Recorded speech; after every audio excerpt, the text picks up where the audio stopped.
We are going to get started with our study session for August 24th, 2026. We have 3 agenda items. First is discussion on our 2027 recommended supplemental operating budget. We've got an hour and a half slated for that. Then we will hear an Rochester Public Transit financial outlook update, and then we'll have an update on economic mobility program. So with that, Administrator Zelms, budget. Thank you, Council President, council members. I just want to start off the, well, this isn't moving. Do I need to turn it on? Press this button? Oh, It just might not be clicked on that screen. Okay, I'll try. oh, got it. A little help from the crowd.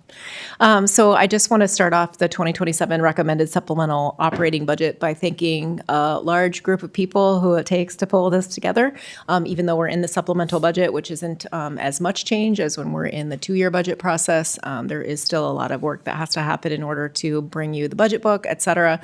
So big thank you to Rachel Hodick, Josh Doer, Eston Josted, Brian Anderson, Aaron Parrish, the entire communications team who has to move back and forth and pull this together. You'll see that the presentation is ADA compliant, which was a feat in and of itself. And then also to all the teammates who work hard to make sure that their base budgets are reviewed and that we are able to support what we anticipate within the recommended budget that we started creating about a year and a half ago in the 2-year budget process. So with that, I'm going to go fairly quickly through the beginning, as you have seen that before, but I think it's important framing for anyone that might be watching online that hasn't been at the prior meetings. First, we do try to look at this through the lens of your priorities and principles, so the strategic priorities, which is how we focus our resources and initiatives, and then the foundational principles, which is how we try to approach every action and decision and how we deliver on those things on a daily basis, whether that's operational or whether that's coming forward with projects that sometimes take 5 and 10 years from their idea to finishing them. You see some of that outside of City Hall today. We have been through this process. As mentioned, we had factors influencing the budget in April, follow up with the audit, which is what happened in 2025, and then again in July, the budget update with additional information. We have this study session on the 24th, another forthcoming on September 14th, depending on if there's more deep dive that we need based on the feedback we get today. And there are some other holds on the study session agenda, depending on if there's details we need to continue to work through. You do have the preliminary levy adoption on September 21st.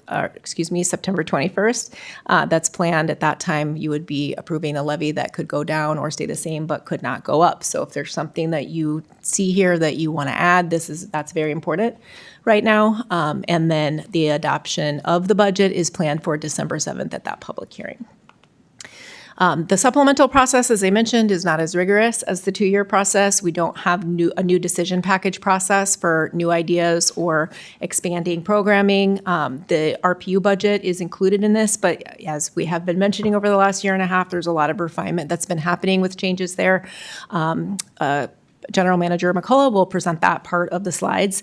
But we do have a lot more detail in this 2027 recommended than we've had in the past because we've wrapped up all of the work that many other people do in order to bring this to you.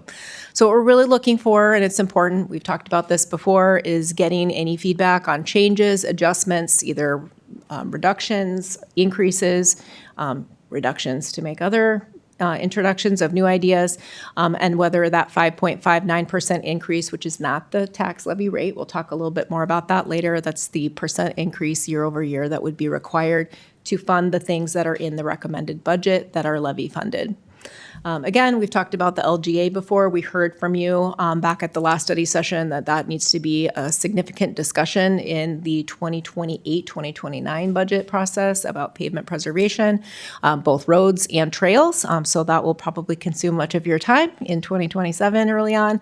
Again, we haven't been keeping up with the local government aid, and the hold harmless fell off in this 2027 budget year. So to get down to the details of the budget, what we have here for all funds combined, and of course, we would expect some of this to change with Rochester Public Utilities, is a $799.3 million budget. The vast majority of that is not funded by the tax levy, although we talk about the tax levy significantly. It's important to people who own property here. The total increase is that makes up is about $6.6 million in tax levy adjustment. The rate increases for sewer and wastewater, for sewer are still trending at 1% based on the rate study. And they will be updating their rate study for the 2028-2029 budget year. For electric, the original recommendation was 6%, but the recommendation that came through the RPU board is at 4%, which will affect the average customer by about $5 a month. And water has not changed since the original recommended two-year budget. That is about 9% and a change on average of $1.78 a month. Again, cost of service studies are going to be forthcoming for Rochester Public Utilities for both water and electric, and then also for sewer, as I mentioned. So those are things that are very similar to what you saw in the two-year budget process. You can see how that rolls up on the right-hand side of the screen. Capital Improvement Program is a significant part of that almost $800 million budget. Operations, though, is also not insignificant. Just a reminder that some of the operational budget for Rochester Public Utilities is related to some of that power purchase. So there's some, it's a little bit more unique than it has been in the past. And then debt service, again, increasing in 2027, primarily related to the sales tax debt, as well as some RPU. So the recommended supplemental tax levy is sitting at $124,900,000 on approximately, and that is far less than what we had anticipated in the two-year adopted budget. The trend line there was at 7.4%, but again, we go back and comb through the budget and make adjustments as possible. The two things that are not included here, and let me describe these accurately in case we confused people, we did not make any increases in the tax levy to absorb the credit card fees that we're continuing to see forthcoming. What we had heard is that we should be looking at credit card fees, which we call either a surcharge or a convenience fee. Those haven't been finalized, but we're very close to being able to bring you that. And then the loss of street reconstruction funding based on that local government aid change, which I mentioned, we would look at in depth for the 28-29 process. You can see that the property valuation growth, that there's 1.26% in new construction. So And that, Mr. Zoms, can you go back to, so just so I understand, with the credit card fee considerations, the current budget that you're presenting has no change in it or does not include anything on? it doesn't include any increase in revenue for surcharge fees. If, for example, depending on how those get adopted, it's possible you might see a slight reduction in the tax levy that's currently necessary to absorb those. But if they weren't approved, then those would have to be absorbed within whatever budgets are approved that are tax levy Got funded. it, thank you. I have a question on that. Mayor Norton? Mine is on the street construction, the loss of funding with LGA. Other things are funded under street, other than street construction with those funds, correct? Correct. The remainder of that is offsetting the costs for your general fund. So all of the LGA that remains is going to offset your general fund, which is a significant operational cost for the tax levy.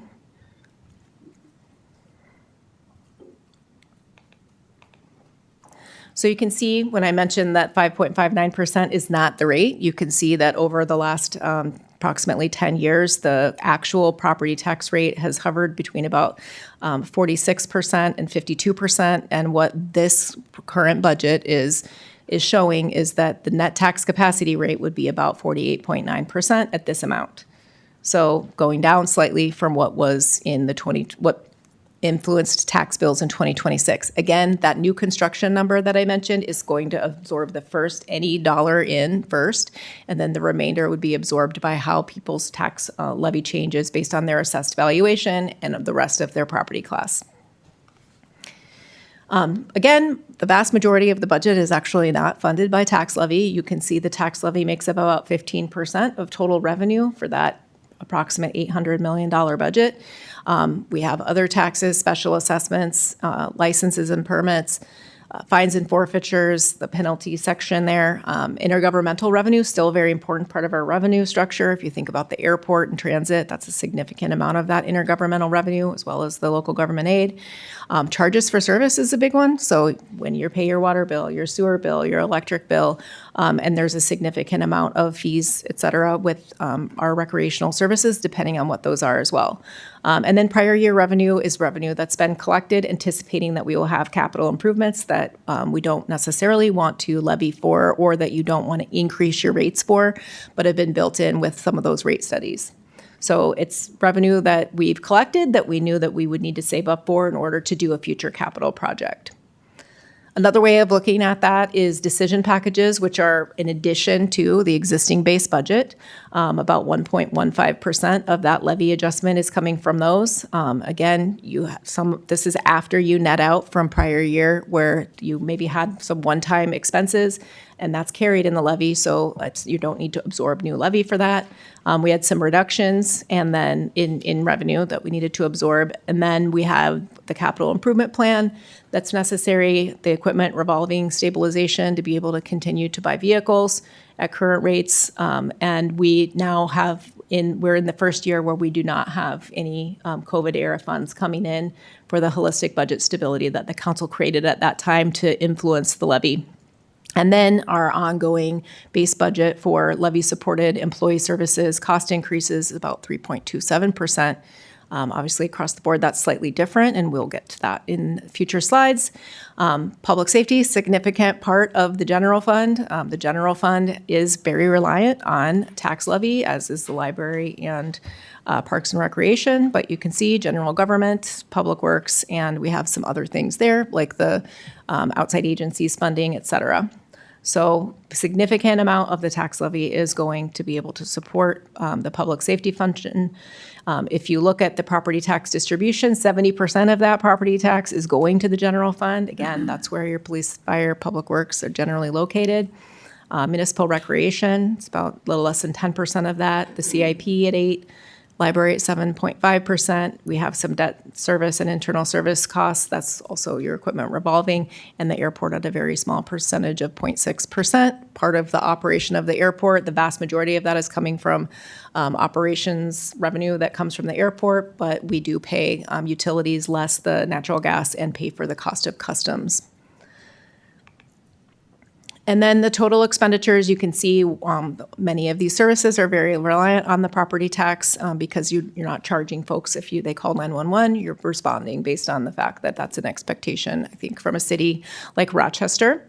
Another way of looking at this is how much reliance is there. So if the library's got about 87% reliance on the tax levy, adjusting, the tax levy and expecting that to come from library would be a fairly significant impact on the level of service there, and vice versa on some of those other implications. The decision packages, so that 1.15% that I mentioned on the other slide, you can see on the left-hand side, these are the specific, improvements, if you will, that would be coming from those costs. And we did talk a bit about the adjustment for community services police officer and one community outreach specialist. So you can see those still reflected here on the left-hand side. And then there are a few decision packages that are non-tax levy and some enterprise funds. The expenditure categories adjust and fluctuate annually and slightly, but you can see that miscellaneous is an increase this year and had been a decrease before. Some of those things are dependent on projects or things that were getting done in that year. But again, we try to adjust the budget as necessary. We don't just leave money in the budget if we don't need the project or that type of activity to continue on into the future year. And employee service costs, so I mentioned the overall tax levy related employee services costs on a prior slide. And not surprisingly, if you have 24-hour services like police and fire and public works and fire, those are going to change. When you have more employees that are working to provide services there, they have larger changes year over year. So the total personnel expense inclusive of RPU is a $9 million increase for all funds. The general fund, which I mentioned, is 70% reliant on tax levy. is 5.7 million. About half of that is the police and fire departments. Then you have a bit from the library, a bit from municipal recreation, and then you have public works and other services. And about 2.5 million of that is Rochester Public Utilities, so water and electric employees. The salary and benefits, the net increase is about 5.3%. So we have the general wage adjustment, we have 19 bargaining units, and we still have, I believe now it's actually one labor contract left. You did vote on one last week. And health and dental are trending at about 4% and 1.5% for 2027. So when we make adjustments and we have less folks that are taking family care, that actually reduces the overall impact of employee services across the board. In lieu parking, wastewater, and stormwater helps to offset the cost necessary for the tax levy based on right-of-way used, et cetera. And basically that if you have a parking ramp, you cannot have a tax-producing property there. But it is important for some of those other services. So what's reflected in the budget is your conversation from the prior study session. And again, the same thing for the in lieu for Rochester Public Utilities, electric, and water. Community reinvestment funding was and economic development recommendations have not changed from the 2026-2027 budget process. So you can see those outlined here on slide 33. A few questions came forward earlier today. SBDC is the Small Business Development Center. The funds provided there also help to offset or pull down federal dollars that are matching dollars for that. And the History Center, you can see there was an increase in the prior year that was primarily related to the cost of busing for school programs that they were initiating. Just as a reminder, as I believe that happened kind of early on in your careers here for some of you. And then the long range plan, you can see this is all over the board. So the tax levy percentage, again, is so much different than the actual net tax capacity slide that you saw that was hovering around a flat line for the last 10 years. This is the year-over-year increase. And so when we have new construction, more of that is absorbed by new construction. But also when you have new construction, you have additional pressure on your services and your service level. When you look at the long-range financial management plan, you can see that we have projected out in the future that we might have higher tax levy adjustments. But again, we've seen in the past that we've been able to mitigate those where possible. We carry in the trend some capacity that you could use to reduce the levy or for new opportunities for investment within the levy. We also assume some personnel costs are going to change about, on average, 5.5%. That could be less, but we're sort of always negotiating, it seems like. Well, I'm not, Mr. Parrish is, and his team. And then did just want to point out in 2030 that we carried an assumption that might be a year where you would be bonding to be able to build Station 6, which is the fire station in Northwest. So that may or may not happen in that year, but we want to project out that there will be a point where we need to be actually building that facility and staffing it. So that is the construction and cost of that. Again, last year we anticipated 7.4% for 2027, and what the recommended budget is a 5.59% year-over-year increase. Councilmember Wall. You explain a relatively small bump in 2030. What's the larger bump in 2029? Oh, someone told me that, and that's already slipped my mind. Ms. Hodak is looking for that, but maybe Mr. Parrish remembers. I recall that there was something in there. I think it was the way that we had some one-time expenses that were falling off. So it's sort of the way that shows up is because we're carrying less one-time expense falling off. Oh, I should have brought my notes. In the meantime, I have a question. So you mentioned that the anticipated long-range budget for 27 was 7.4%. What was it for 2026 prior to that? 2026, in the long-range plan before that, it was much higher than the 5.95%. I want to say it was in the 8 to 9% range. 8 or 9. But we were hearing that there was concerns about that, so we were that was a year where we made a lot. We were very tight on the baseline budget. Yeah.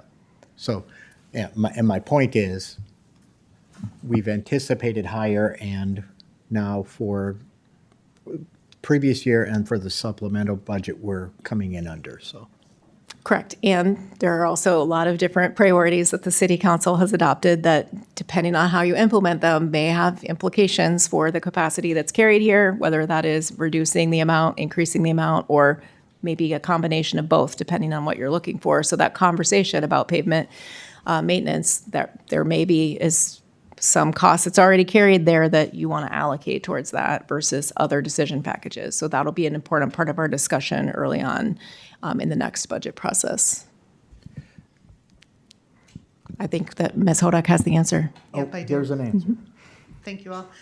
If you noticed on that slide where Allison had mentioned that the decision packs were at 1.15%, but yet we had 2 million in decision packs that we were funding, that is the same thing. We don't have the one-time reversals to reverse out of 29 yet, so it is the full amount of DPs that are included in there at that time.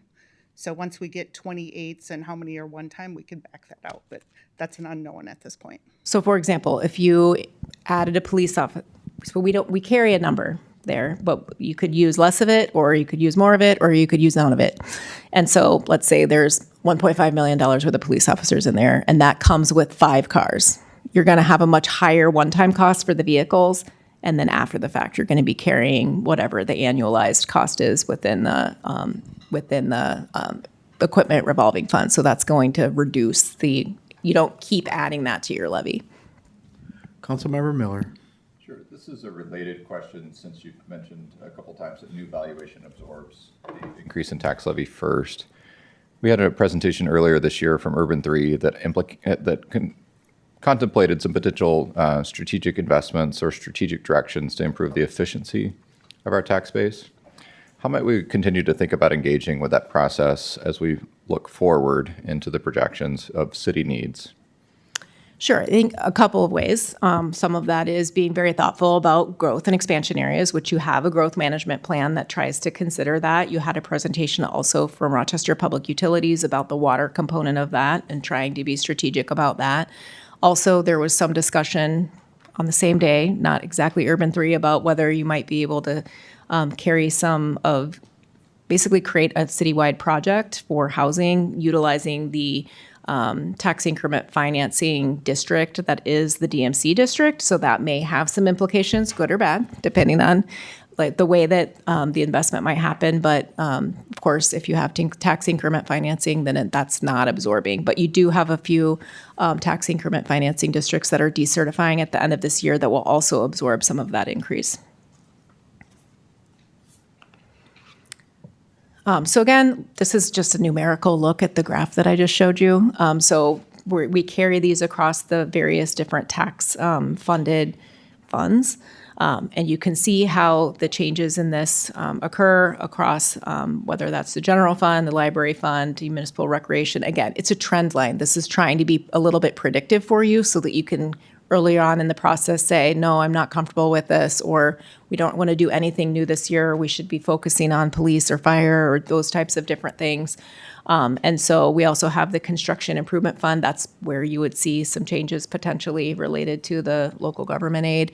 And then also the debt service there, you can see that jump up in 2030. So just another way of looking at the projection forward. Again, not a guarantee, but something that we try to do to understand both internally for our teammates to be able to say, you know, this is going to have to be a lighter year where this is when I don't think the council is going to be able to feel comfortable carrying a new facility and a bunch of new decision packages at the same time. Our major revenues, again, the tax levy and tax abatements is recommended at a little less than 125 million, 124.9 million. Local government aid, you can see going down in the major revenues. And then again, down farther in the part that was allocated to the CIP. So to the mayor's question, what we had done with the one-time hold harmless funds was to isolate those into the capital improvement plan, which was focused on pavement maintenance. so that you would have a longer runway to be able to make decisions when the hold harmless fell off. And then looking at the hotel motel tax, you can see that continuing to trend up. I would say that's probably actually a low number, but we don't want to get comfortable with construction-related hotel activity and then be surprised by that later. We continue to analyze that. There's more information later in the presentation. And then down through the information here, you can see significant adjustments in Rochester Public Utilities. They have some major construction projects coming forward, so they will describe that a little bit more in the detailed section for RPU. Again, debt service summary here. This is our existing debt service, and you can see that in 2030 we would expect that to go up a bit if that's the year that a new fire station funding for that would happen, and then some adjustments there across the board for non-debt supported funding. We tried. Every year we have debt that falls off, and some of that is small and some of that is larger. But again, that's just our general debt profile doesn't really change that much each year. You have a pretty low debt profile for a city of 125,000 people, and with the growth that you're foreseeing. So some operating indicators, we've grown a lot since 1980, both in maybe to Councilmember Miller's question, as the city has grown both in geography and also in population and number of properties. We have seen significant growth there, but we've done what we can to mitigate the impact on how much personnel we're hiring to do that and taking advantage of technological advances, contracting, et cetera. And with that, you will not have to hear my voice anymore for a while.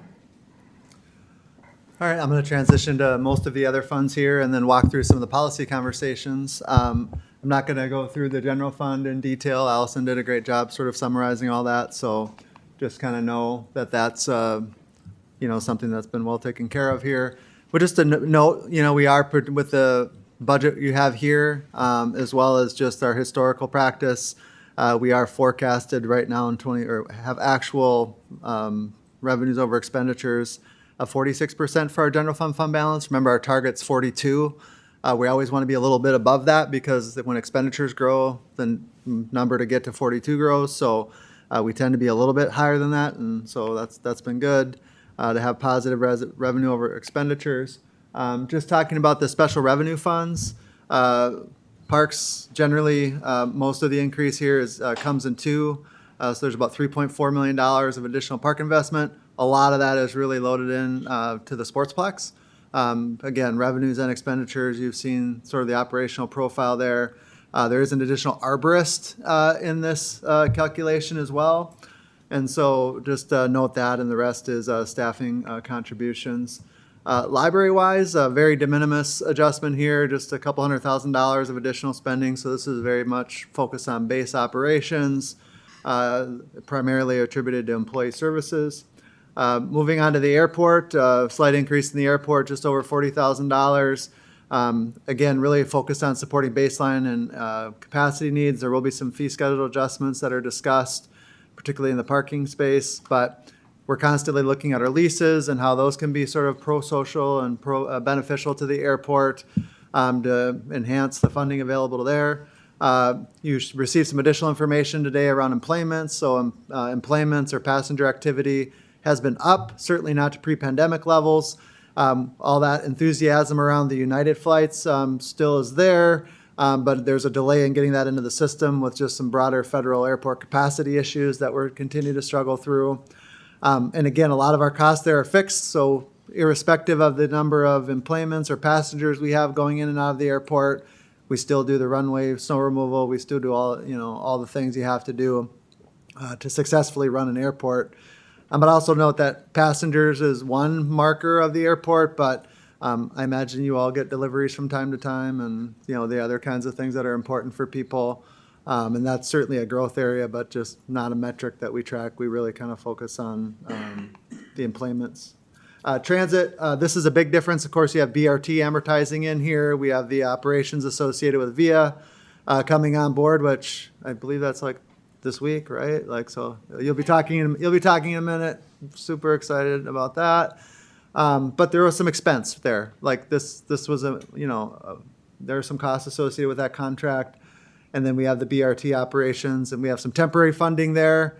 to support the local share. Obviously, Mayo's got a very strong portion of the local share, but that is something you'll hear about in our legislative platform later in the year on your study session in terms of the work we need to do to get dedicated BRT funding. Onto the enterprise Can you hold a fund. minute? Oh, yeah. Councilmember Miller. Sorry, just before we move on to enterprise funds, could you go back to municipal rec? And I just wanted to ask a question about the first bullet point to start. One of the assumptions and concepts of how the pro forma moves forward with that is that it's largely tax levy, not relying on the tax levy. Does that continue to be the case? And how is that 2.7 million increase for the regional sports complex fit in with that philosophy that had been part of the discussions of? Yeah, generally speaking, there's revenues and expenses. So the pro formas that you saw earlier, I mean, you know, those revenues obviously are offsetting some of the expenses. So the net to the budget, Sure. you know, is much less. But someone seeing this, right, who said these weren't supposed to cost the tax levy anymore, is that still Generally, the assumption? that's generally what we're striving for. We obviously have some non-revenue generating activity happening now as they ramp in and all of that. But yes, it's revenues and expenses, and the lion's share of the $2.7 million is offset by revenue that's coming in. So And then a question about the increased monitoring and maintenance of picnic shelters and restroom facilities with RPD. Just curious about why other areas of the park aren't part of that focus of the parks. Like maybe those are recreational facilities, parking lots. I mean, how does that factor in? And maybe Yeah. this is a question for RPD. I mean, this is new, and I believe you all received an email around this from Chief Franklin not terribly long ago, maybe a couple weeks ago. I think the emphasis there is just highlighting like the core purpose behind bringing on some of the park rangers or park-focused CSOs was really to make sure we had the ability to do bathrooms well and maintain some of the outdoor assets that we have. We're predominantly scheduled in the summer, you know, for that work. And so for indoor year-round recreational facilities, it would be sort of gap coverage there. But I think we're learning through it. And so that probably, as we think about the 28 budget process, we could certainly say, like, is this going well? Are there enhancements? But this was really sort of this pilot year where this is the first implementation. And overall, I think we've seen good outcomes. I've heard a lot less about bathrooms this year, which has been great. I have as well, but I've actually heard more about parking lots and some dangerous activity, particularly at Soldiers Field Park, cars driving through the track, driving through other places. And I just bring that up because there's been a lot more activity in the tennis courts, basketball courts, and other areas, which is great.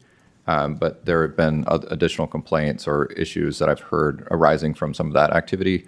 And I just want to make sure that when we talk about what we're focusing on, that we're not missing an opportunity to be just present in the parks generally and not necessarily just focused on shelters and bathrooms. Yeah, I think it may be all that. Chief Franklin's here. I see he's noting. I don't know if he has any comments to make to that effect. Otherwise, we certainly can, you know, consider that moving forward here too. Came late, so I don't have a good spot to sit, so I apologize for that. We need a There's mic microphone. right behind you. Councilmember, I think I can answer that. The park CSOs have been a force multiplier, and think of them as an augmentation of our current patrol services. I can tell you that we have not reduced our footprint, so it has not replaced sworn police officers in the park area, but it's been a force multiplier. In fact, again, that report that I provided you guys a couple of weeks ago showcased that hand-in-hand relationship and the fact that they have called us, kind of that first eyes on the scene, called us and helped us be that force multiplier. It's the best way I can answer that question. And I can run a report on calls for service that we've had at parks, but I don't have those numbers right off the top. I can say that we have had a few, like you said, a few, maybe higher profile incidents at Soldiers Field. But I can't sit here and say that there's been this huge uptick in this. No, and I wouldn't suspect that there is either. It's more around the erratic driving and sort of car culture, perhaps, of some use of some of the parking lots in the evening hours. That continues to be an issue that we're doing our best with. Yes, sir. Thank you. And just quickly to go back to your original question, we do have the Sportsplex in its own fund so that we can measure the over-under relative to the conversation about any subsidy. Okay. Councilmember Keen. Yeah, I just wanted to clarify while we're on the special revenue municipal rec, I see we make a reference to the new arborist position that was in the decision pack. But again, I want to make sure that's not funded through the special revenue fund.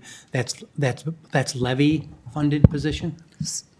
Yes, so the municipal recreation funds, all of those collectively are significantly funded by tax levy, but it's held as a special revenue based on how the charter works. So once the funds go to, whether that's Parks and Rec or whether that is the library, it stays within those funds, and they hold their own fund balance. Okay, and so from my perspective, the decision package was approved, so the levy goes up nominal amount, but that money is put into this municipal rec, and then the salary is paid out of there, and if it's over or under, the balance stays there. Correct.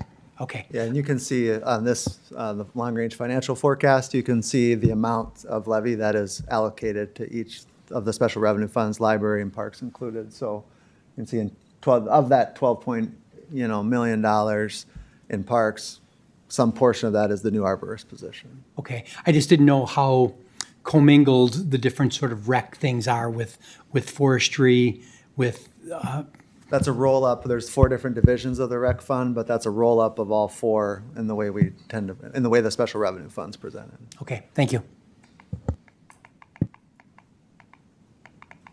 So moving on to enterprise funds. So again, parking, most of the adjustments here are well-known from the rate studies that you've all talked about, as well as some of the ongoing capital and operational analyses that are happening. So nothing particularly notable to share here, other than I believe we're super excited about the Center Street ramp opening up again here. So that's good. Good news. Sewer utility, as Allison mentioned, 1% rate increase. Generally, many projects happening here on the capital side. Again, these are predominantly intended to be reflections of the operations of the department. Most of the $800 or so thousand of increase here is really attributed to staffing and some, operating supply types of items. CIP tends to happen a little bit differently. Stormwater, fairly base here, 0% increase in the proposed rates here. So no material changes on the enterprise funds. That way, they continue to work through sort of the evaluations that you've all heard updates on as well. So with that, any other quick updates on enterprise funds before we transfer to water and electric? Welcome, Mr. McCullough, to the meeting. Good afternoon, Mayor, Council President, Council. Happy to be here to help support the budget conversation. Just spend 5 to 7 minutes to explain the water and electric budgets. No change to our strategy. We maintain cost-based rates. We work closely to not have intra-fund or inter-fund rate class subsidies back and forth, and maintain key financial ratios for bond rating stability and long-term financial stability. Total budget shows $245 million across both the water and the electric enterprises, but there's a very different story between the two funds, and I'd like to dive in to that very briefly. Related to the original recommendation was a 9% general rate adjustment in 2026 and then again in 2027. We are recommending to hold to the 9% general rate adjustment that was already approved in the 2027 budget, but that's not without some additional pressures that are being managed with some short-term debt issuance, which I believe we've talked about earlier at the study session, as well as the other capital pressures that we may be facing in the water fund as well. That is a net impact of $1.78 per month per water customer. The average water bill, or at least the water portion of the bill in Rochester, is about $20 a month for an average consumer as well. Here you'll also notice there's $6.5 million less grant revenue in 2027 as originally anticipated. That's due to the throttling, I would say, of the lead service line dollars coming from the state. We were notified that the remaining balance in the lead service line pool for the state is oversubscribed, and we expect the current balance likely to be exhausted by the end of 27. So we're still continuing to make good progress there, but we've adjusted our outlook in 27 to about $1.5 million of what we anticipate may still be available for lead service line funds in 2027. So that's the downturn of the $6.5 million there as well. Councilmember Miller, Related to that lead service line program, do you plan to come back to us with a modified plan to address those lead service lines that would then not be eligible because the funding is less than we anticipated? That's a great question. I think our pathway there would be continued state and federal advocacy for lead service line funds. These are largely, well, all private infrastructure since the lead service lines are owned all the way to the water main. So this is an expense that's grant funded, and it wouldn't be appropriate to use public funds or utility funds for that. So we would be working, I think it'll be present in our legislative priority list that we'll be discussing later on as well. Stepping into water capital, this is the really significant part of the story here. The growth in Rochester and housing and land development, I think, is a good news story as far as trying to meet our housing demands, but it's creating pressure on the water utility fund. The fee structure that we've had in place for water development fees largely contributes only to tower storage and some level of trunk oversizing for water transmission. Other water supply, well pumps, booster pumps are funded through base rates. Therefore, with the expanded growth, that puts rate pressure there. Our strategy there is, it's already been recommended by the board. It'll come to the council in September to issue short-term debt to manage those capital pressures where future customers would then pay for that capital expansion. And that is a combination of advanced metering capital, what we're calling the Kalmar Booster Station, which will be meeting the new Northwest high pressure zone around the Pebble Creek, I believe, subdivision area where there's a new pressure zone, and Meadow Lakes and Del Webb water main extension. So those three projects are anticipated to need debt issuance in 2026 and also show up in 2027 there as well. Even with that financing, we're anticipating ending 27 with $10 million in cash reserves, which is still above minimum recommended cash reserves.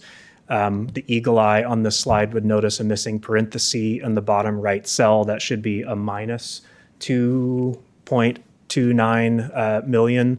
The first and second columns are correct. It just was missing the parentheses there to show a downturn in cash reserves.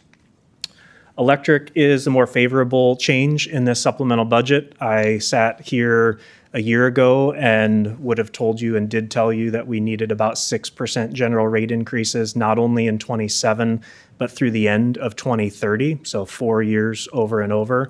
That was largely due to capital pressures of our firm capacity, our reliable capacity investments, the Mount Simon Station, the gas turbine fire. We were anticipating needing approximately $241 million of debt issuance to fund those capital items. We've had favorable variances in both of those projects, and we're anticipating a debt issuance in the realm of $141 million. $100 million less is a significant change in debt service obligations. So our recommendation is to reduce the general rate adjustment recommendation in 27 down to an effective 4%. And not only in 27, but the 5-year pro forma shows it at 4% through the end of the decade. So we had some very favorable results there, and I'm happy to report that. Councilmember Palmer. I got a couple questions here. You've got 1.3% customer growth, and then you've got 3% reduction in use. How do you figure that out? And then on your customers, what percentage basically is commercial and which is it residential?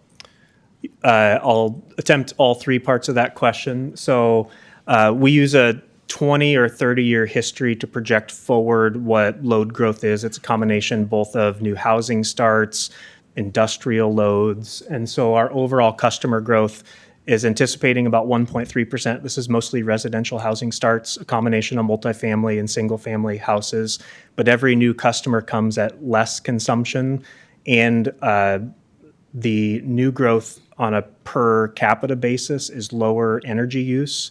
And so this reverts back to our 30-year forecast, and we budget conservatively on revenues and usage. So those two numbers are slightly decoupled. More customers, but each customer is using less on average. And the forward forecast always is based off of not last year's results, but a 20-year average. So you're seeing a combination of those factors there. Would you remind me the third part of your question? You'd have to remind me. Mixture. Oh, mixture of Oh, mixture of residential and commercial. Our top 10 industrial and large customers account for about 30% of our load. And then I would say about 2/3 of our remaining energy and customer accounts are small business and residential. So it's about equal thirds industrial large customers, small business, and then residential on a load basis. A third, a third. A third, a third, a third. Thank you. Roughly. Okay. We are recommending accomplishing the rate adjustment, the 4% net effective, by making an adjustment to the power cost baseline. So the rate schedule would have no change from last year, and we would adjust the power cost adjustment to bring an effective 4% rate adjustment in lieu of the 6% recommended. Moving on to electric expenses, capital, and debt. Probably most important slide here on the electric side. Baseline expenses show a 7.7 million increase of additional interest expense. That's the new debt issuance, primarily anticipated in early 27. We plan to have that conversation with the board council October, November timeframe this year. Two major developments. I think I've touched on these: recovering the Cascade Creek Gas Turbine 1 for a modest capital investment that may not be insurance related, but largely we believe that can be recovered with no additional new capital outlay. And then the Mount Simon station is coming in much less. The 4% recommendation doesn't mean we're investing less in reliability or efficiency. These are really just reflections of the capital program on the electric side. Talk about some key outcomes. Mr. McCall, can you go back? I just have a question on the incremental FTEs, graphic design and digital communications. Is there any synergy that RPU does with city communications? That is there work together or long-range planning to be a joint communications under one umbrella? I would say yes and no. There's strong communication that happens on a day-to-day basis related to the work of specifically the RPU utilities in the broader city, coordinated press releases, coordinated programs. But largely, there is still a dedicated communication specialist already embedded within RPU that handles our plugged-in publication, direct customer communication, extensive communication on the advanced metering. We're touching 100,000 endpoints and direct customer communication. So there's resources dedicated to the work of utilities there that are not embedded in a centralized division there. This recommendation was in the 2-year budget as a placeholder, so it's already in the approved budget as far as a head count there. The purpose of that one is to offload some of the outside contracting that we're doing for the plugged-in publication and some of the accessibility work that still is yet to be done on the visual side. So it's a combination of yes and no. This is an area where I believe it supports core business on supporting utility customers directly, and the funding should come from the utility revenues there for those services. Got it. Thank you. Key outcomes, coming to the end here very quickly. On the power supply resource plan, largest bonded program, you'll see a decline here from 76.3 million to 55. That's just a matter of timing. The 5-year multi-year capital plan, it just changes the timing of those expenditures. Similarly, on the Grid North Partners, you'll see an increase, what is an apparent increase from 1.7 to 19.6. Again, that's a timing issue of sooner than anticipated, but the 5-year multi-year capital shows a slight increase to 32.5 million there. As I stated earlier, we're maintaining our investments in tree management, day-to-day reliability, and some other technology and contingency work. On the water projects, the Kalmar Booster Station is one of the larger investments that will start this year. We anticipate bid award coming in late September. We're anticipating a budget amendment for 26 necessary in concert with the debt issuance and the budget amendment to get started on that work. It wasn't anticipated of needing the new pressure zone and starting in 26. That also has implications to 27 expenditures. I'm sorry, I'm one slide behind. Thank you. And then the Meadow Lakes and Del Webb water main transmission expansion will be another capital You hold a pressure. minute. Councilmember Keen. Just on these specific things, General Manager McCullough, I'm trying to understand, like on the Calmer and also on the Meadow Lakes, these are driven by new developments, but it sounds like they're being worked into the rates thing, which almost sounds like the expenses are being spread across the customer base and not carried by the new developments. Is that like a policy, or that's just sometimes happens with the way the work happens?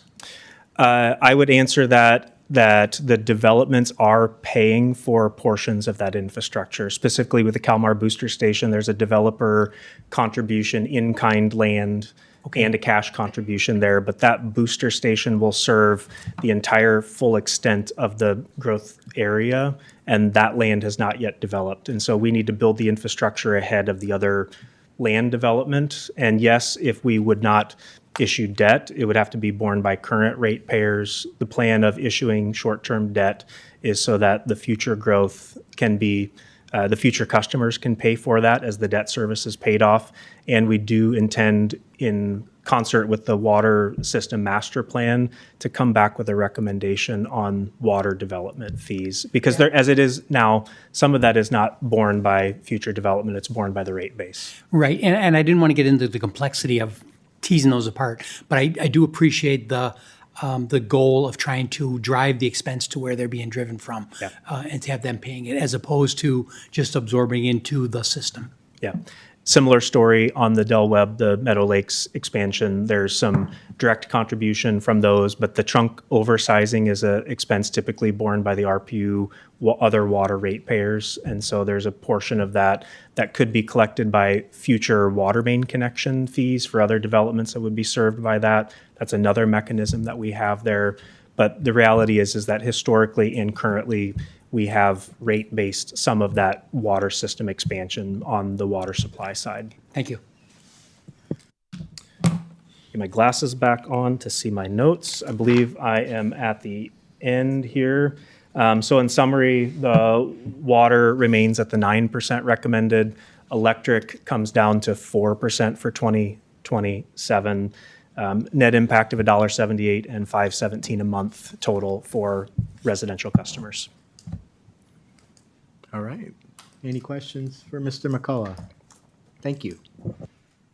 All right, we're doing amazing on time, so if I jinxed it there, I apologize, but that way.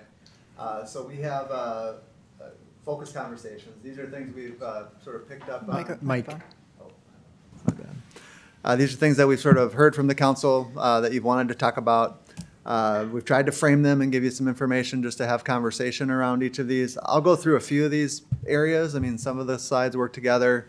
Pause briefly for some feedback that you all have, and then continue to move on to the next area. So previous council meetings, you've talked about better public meetings implementation. This really tries to give you some framing around the email platform. Of course, we have a Gov delivery platform now, and Jenna here is available for any questions in this space as well. We're evaluating our relationship with Granicus right now, and from a web service provision, et cetera. And we have many products that we're considering whether they're the best fit. They haven't been as forward-facing and advancing in the digital accessibility space. So I just wanted to kind of note that. But here's just a range of different products that I think you all have had some level of conversation on in terms of customer relationship management. Are there better ways to do outreach? At a broad level, just to know, each time we do a new technology product, we have a fairly robust technology review process just from a cybersecurity perspective, public data, risk, it's run through a variety of different testing, et cetera. So, and we also look at that to say, like, are we doing this elsewhere? Do we have a system over here that does something similar so we don't proliferate technology that we have to support? So there's the platform, there's various costs with that. We also have... Can you hold a minute, Mr. Parrish? Councilmember Miller. I guess I have a question on this slide on the third bullet point, which says an opt-in approach is generally preferred for building an engaged and sustainable subscriber list. Is that a best practice among governments, or is that just in general with communications and marketing tools? Maybe ask that Ms. Bowman take a run at that. Thank you, Councilmember. As far as I can't say that this is all of the research would back this. It is in the research that I have done so far. You know, you imagine if you've opted in for something, the chance that you will open it or engage with it.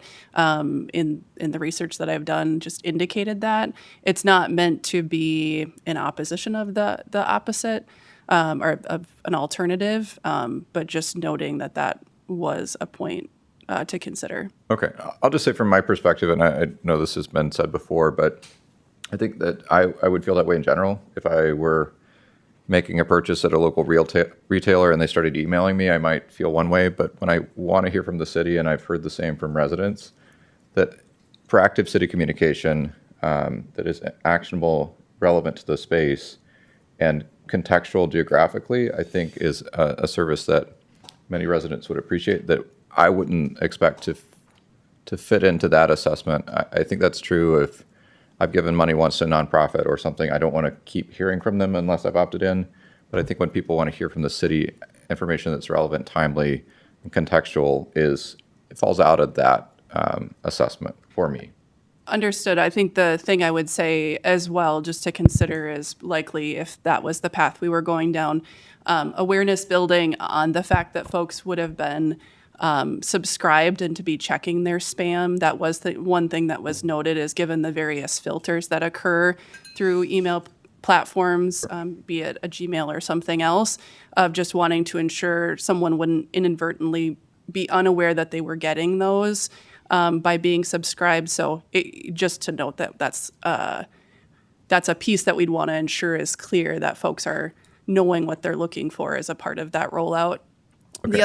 The other piece I just wanted to note there, I know there was a question in regards to the opportunity for an elected official to decide if they would like to. And so just to note, in that annual cost of the $21,808, it's approximately $2,000 per user. So if not all elected officials wanted to participate in it, that is just the cost per user is $2,000. Okay, I think that's a fair point. Are all of these tools able to geographically understand where people fall in the city, understanding that some communication is relevant to an area versus citywide communication, does opted in or a topical opt-in? The geo fencing, any sort of geo piece to it, that would largely be the IndiGov, because otherwise you are doing more of the opt-in. There are opportunities even in our existing platform for folks to identify what types of content or information they are interested in. I will say we are doing less of that today than even our current platform would allow us to. Okay, thank you. Can I just level set here? So we're in a supplemental budget discussion, and I see in front of me like 1, 2, 4, 5 options, and I'm not clear on the Granicus, and kind of we're evaluating. I don't know when we're sunsetting that. I guess what I'm looking for is a recommendation from staff that says this is a community engagement tool that we believe fits with what the council members are talking about, the next step for our community engagement. And so I guess my question is, are we going to get a recommendation, and will there be a recommendation that will then impact our budget for 2027? Council President, council members, what we have talked about consistently is that what my recommendation is it's very important for you to have the best practices for elected official communication and citywide communication. Depending on the tools you use, it's really more about any individual use of those falling within some sort of communication strategy that does not actually dilute the city communication strategy. So that's what we had talked about before. I think based on all of the costs that are recommended here, you would have capacity within your budget or between the communications budget, administration, and that you, if you aren't using Granicus anymore, would have whatever's budgeted for that, $15,000 in capacity. You might have some one-time costs, which I know we've talked about this recently. You could absorb within your contingency, but in the grand scheme of what the general fund budget is, it wouldn't be drastically different. But I think it is really important that you have some of that policy conversation about, typically we do not have individual elected officials have separate capacity to, for city tax levy funded support, do different things from each other. There could be something here where if after all of the valuation came down, IndyGov was the choice and you weren't opting. I mean, that's a policy question. Do you want to, as a local government, opt people into all of your communication when they haven't chosen to get communication from you? And the way that the contracts for IndyGov have worked in other communities is you start paying based on email subscriber. So like at some point you're getting charged based on how many of these you send out. So it could go up over time. I think that's a real policy question. Do people want us to reach out with, like, find out where they are, how they are, and assume that they want certain information from a local government? That's a question for the council as a whole. And at least recently, what we've talked about is moving forward in some sort of pathway that talks about what is your communication strategy as a group? What are the, starts and stops from being an individual elected official and citywide communication, and what is your policy consideration for that? So I would like to say we would come back with a recommendation as fast as possible, but we're also trying to do active communications through a significant amount of construction and things of that nature. And I do think having some of that policy framework is important for whatever tool may come forward. Mayor Norton. Yes, this has been an issue that we've talked about, and I will give just 2 quick examples that have happened in the last week. I've had people say, gee, I wish I'd known about your town hall on transportation. I would have loved to have been there, but I didn't know about it until after the fact. So that's one example, and that's one of the reasons why being able to reach out to constituents in a personal way via email, as opposed to hoping they see it on social media, would be helpful. The other is literally today, I responded to hundreds and hundreds of emails, and the first one I got back was how little you care for your constituents because it was so impersonal. Because we don't have a way to personalize our emails. I spent, I can't tell you how many hours putting together a very thoughtful note that I thought would explain something to constituents. It was viewed as too impersonal because it was dear friend, because I was sending the same letter to hundreds and hundreds, and ultimately through thankfully change.org, 3,000 people. They did it for me in their way. I don't have a way to do that.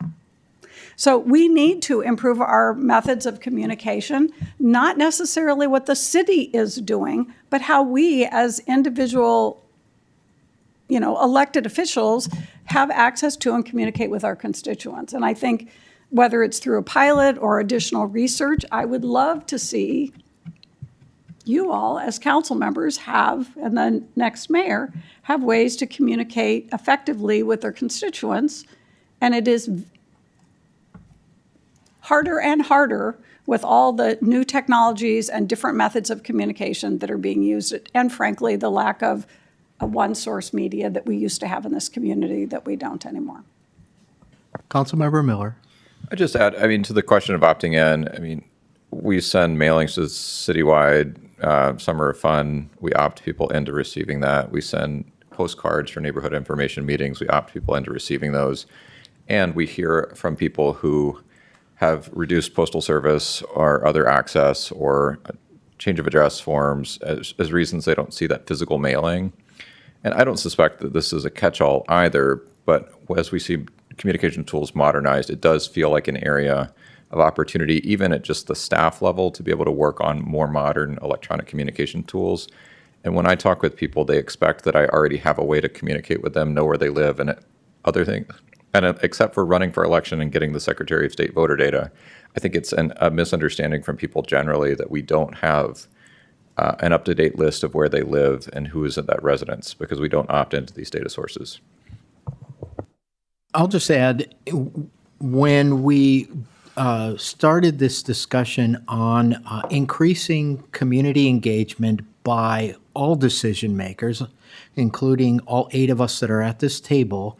And that was a part of the Better Public Meetings discussion back in February, and we said we want to increase the visibility of all of us as council members because our constituents want to know who those decision makers are. And we've started that process with the passports that are great. That increases our visibility. We're not engaging really substantially with the constituents, but it's increasing, and there is increasing numbers of constituents that do want to reach out and hear from us. So I'm looking for a product, whether it's Indigov or another one, that helps us to be able to maintain that communications, to personalize it in some ways, and also to reach out to those that geographically or demographically want to connect with us through email communication or through town halls or through coffee engagements and talk about issues. So I'm looking for a few recommendations, so that then we can have a more robust policy discussion on which one fits our needs best. I'm in a place where I want the communications division to be able to have some guidelines around that, and that we as elected officials have some guidelines around our ethics around it as well. And so looking for the framework on that. Yeah, I think that's a nice place, a nice transition point. You know, if you're going to do it, and really Indigov is the only tool on this list that isn't like an opt-in situation, right? So that is the one that is actually actively, trying to bring in data for you to use. And I think that the next step really is to say, like, what's the policy around this? I mean, we can do the technology evaluation, we can do that, but I think you all have to develop some form of consensus. This is, of course, the budget meeting. As Allison said, City Administrator Zelm said, we'll figure that part of it out. I mean, there's certainly ways to do that. But maybe your next stop on this one is really to think about what does a policy look around it. Clearly, when we're in election season, like, this doesn't seem like it wants to be an election-focused tool. But then that's like, what is your self-governance when someone goes outside the policy? Maybe it's actually block. Yeah, I mean, exactly. What's your self-governance in order to do that? And, probably a rules of procedure, council rules, kind of conversation as well, is something you'd want to probably walk into that type of document. So working through the ethics and the governance piece, the tool sounds like it could be a fit, but we all know something will come up here that's problematic, and we just want to be ahead of that before we get there. Councilmember Keen. Again, I appreciate trying to shut this down in the supplemental budget discussion, but I'll add one thing. I hear the discussion between, the tool side of it versus the policy. I also think there is a style side of this. What is an elected official's job? And some want to do it one way, and some do it a different way. Some view it as their responsibility to communicate to everybody, where, to me, I'm always trying to direct them towards the communications group. And the communications I do is one-to-one, I don't try to do it a blast. So I think there's a style part of this too and I haven't heard from all my peers. I don't plan to throw myself into this, although clearly there's other of my peers that do approach their job, and I think it is a elected official style discussion. Maybe it floats towards the age differences too, but the newer people, the social media stuff is big.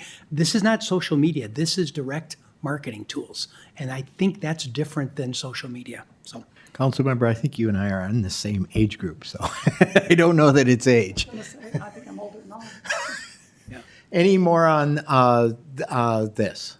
So a good discussion to start. We'll see more on it. Great. And we don't need to spend a lot of time here on POLCO. You all know what that is. It's really anchors in our community survey. You're going to be seeing that here this fall. But it's also our other, surveying platform that we use. And again, tools can direct you to that, et cetera. But we have the ongoing relationship with Polk, principally for our community survey. Elected official budget funding, I just wanted to kind of talk through that. You all requested, this topic to be on the agenda here. Certainly your travel and training, with both the mayor and council's information here rolled forward. Business meals, that's again, money you have available. Mayor's initiatives is a larger number here at 36,000. That's something that, mayor's office has the ability to sort of provide as discretionary investment opportunities. I'm sure Mayor Norton, if you want to learn more about that, can tell you what she's done with that in the past. From a staffing perspective, there's one FTE assigned to the mayor's executive assistant, and then temp salaries, which traditionally has supported an intern for the mayor's office. So with that, you do have the general wage adjustments applied here. I know it's a popular perennial topic for you all to think about, but just wanted to kind of anchor you in some of these things, and there's sort of the amounts, and then there's the how and what types of services are provided within those amounts as well that you may want to talk about. Well, I'll start, and this has nothing to do with the current mayor's initiatives. I have no questions that they're all valuable initiatives, and I know a lot of them are very important to our community.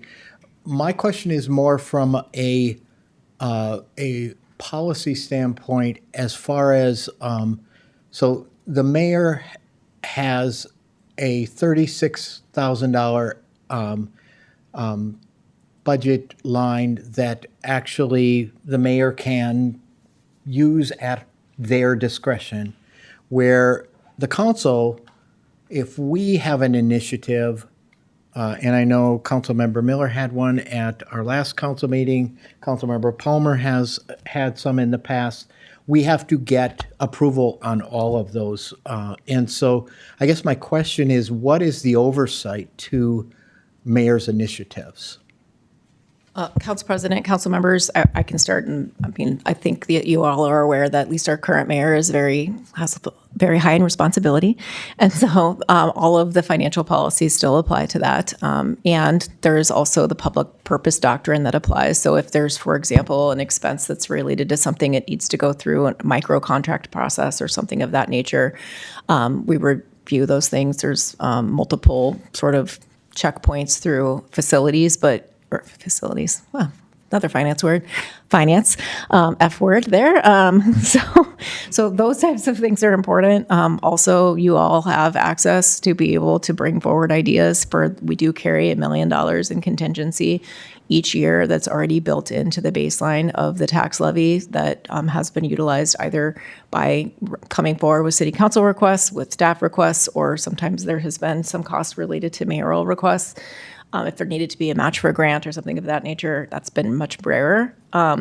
So there's not oversight in the sense of it coming to the city council beyond the budgeted amount. So budgeted amount of $36,000 needs to meet the financial policies and the public purpose doctrine, just like if there was $36,000 budgeted for communications outreach or something of that nature. Mayor?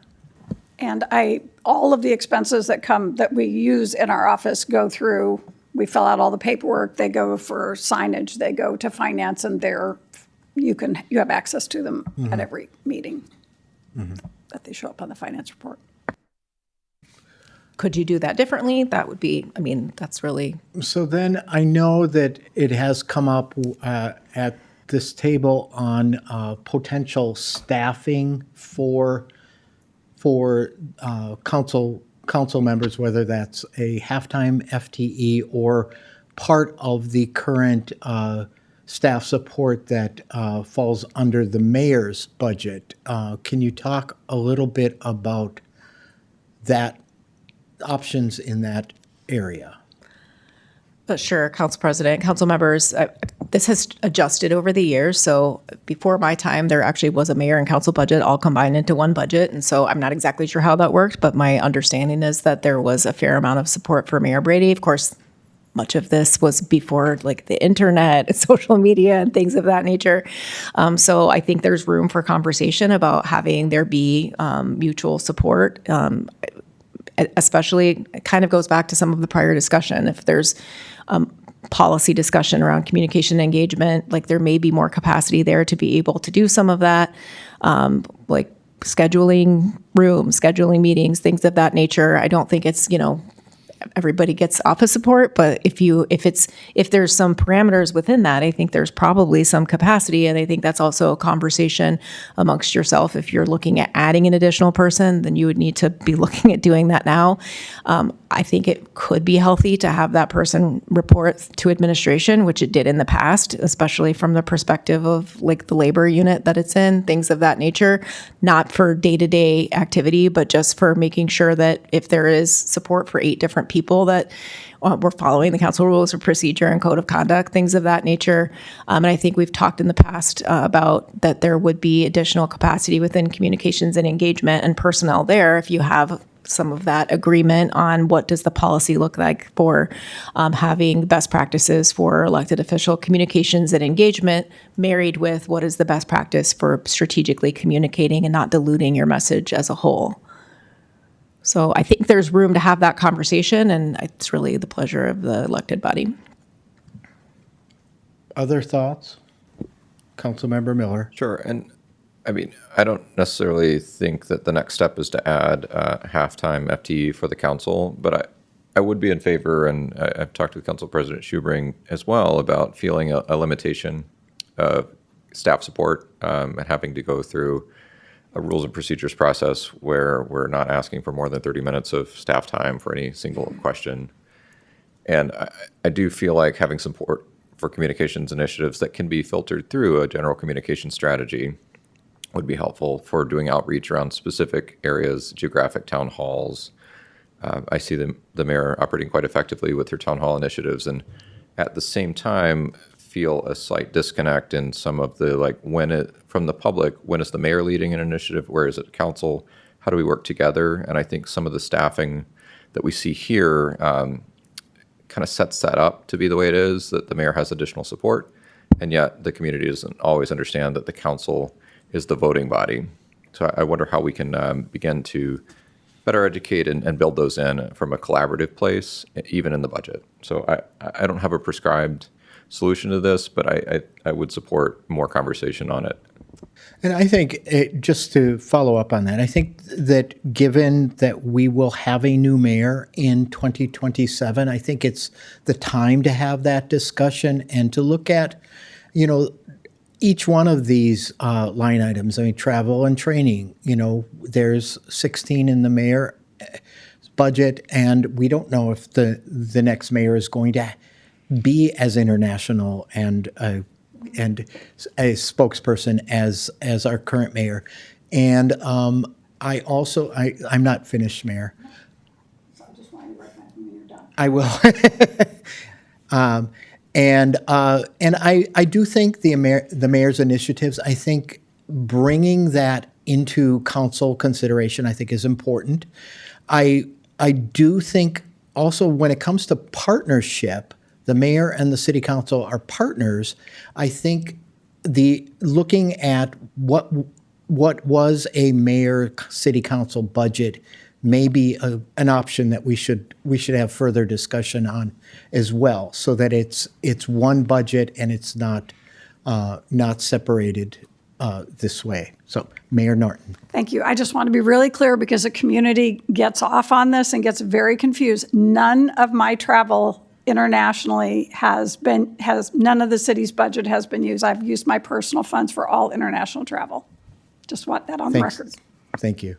Councilmember Palmer. Well, I appreciate what the mayor's done, and I think if you're going to change anything, I would talk to the mayor, because she's the one that sat there for 8 years and has done it, and maybe she has some suggestions that she can give to us and to the administration, because I don't know, her positions on what she's doing, but her travel and her training has been very good for Rochester and very upfront with Rochester. So, her budget's different than ours, but there's a reason for that, because she is the mayor, or it is the mayor's position. I'll just speak to the 3%. I am not in favor of a raise, and I don't think that's necessary for us. Further discussion?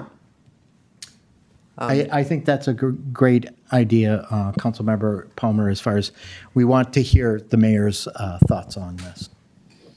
So we'll So, yeah, have and I further think this discussion. could be a carryover to the next meeting. I mean, we have 90 minutes for our next study session. We could, bring this slide back if you have some time between now and then to collect some thoughts on these issues, but I'm certainly happy to do that. Just a quick, I'm not going to go through this point by point, but as you know, and the council had asked about process, and this also kind of walks into our engagement strategies around key, important, and big policy issues. So the council had asked about, how can we engage better with the budget for our next 2-year budget? We also have strategic planning, so we do anchor strategic planning efforts every year. And so I think this process that we're laying out really does provide the opportunity to walk the strategic planning process with the budget process with higher levels of engagement, targeted out in the community meetings. We can consider some of your Fifth Monday types of meetings, for town hall budget feedback. Deputy Administrator Steinhauser has put together a great request for proposals for us to be out getting proposals on potential consultants that can help us through the process. They typically have some, things that they bring to the table, but just say that there's a organizational and employee input piece of this. There's high touch and high engagement with community partners and board and commission members, similar to what we've done in the past, individual meetings with mayor and council members, community outreach. And so, we'll continue to refine the process as we move along. But you all in next, late this year into early next year, ahead of the budget process, so your policy priorities can be reflected in it, we'll have the opportunity to update your strategic priorities. So again, we'll be out with an RFP on that soon, bring the results of that back to the city council for consideration. So you have the opportunity to select a team that makes sense to support your process. And again, all the great similar budget stuff that you all know of in the cadence, and I'm not going to go through the calendar for you all on that, but any questions on strategic planning, action planning, budget for next year? Good. Okay. A few slides here are kind of bundled together, so I'm going to go through a handful of these fairly quickly. So we have summer festivals. We just wanted to lay out what we're spending in sort of this community experience space. I know there's been a lot of active council conversations here, but you can see what we've done for 4th of July, celebration of the city, the level of investment we've made. We did it a little bit differently this last year with the way we did 4th Fest, et cetera. So these are the budget amounts we have available. If we want to do any rethinking monetarily, that's one way. But then I think also we're proposing that we spend some time process-wise thinking about how we might want to do these next year as well. And you have Riverside Forward here. I do just want to point out $36,000 there is for fireworks. It's not for 4th Fest. That's correct. I'm sorry about that. So just some summer festival highlights here. Just again, I'm not going to go through all these. Councilmember Miller. And just a point of clarification, Celebration of a City is at Rochester Fest. Correct, and it has always been carried in the budget as celebration of a city, and at some point in history, the Rochester Fest organization is the organization and 501c3 that's been operating that. Yeah. So again, some of the highlights of things that we've done with Riverside and Forward Concerts and, the net investments in there. Previously, you talked about some destination marketing focused efforts as you had conversations around the Chateau Theater. There was some additional conversation about a new destination marketing initiative. Very normal for a group like Experience Rochester to have a very active destination marketing presence. We put a lot of our lodging tax revenue into the operations of the Civic Center and Rochester Sports. But, there's sort of this traditional Convention and Visitors Bureau activity that you want to think about as well.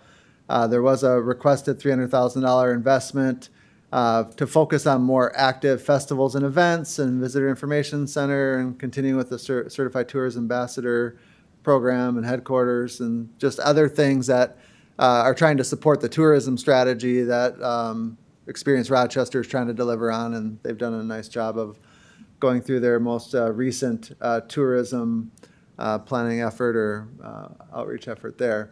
From a financial perspective on the lodging tax, just walking you through this. So We tend to think about it in a few areas. Again, just overall, anchor commitment for Experience Rochester running and contracting with the vendors for the operations of the Civic Center.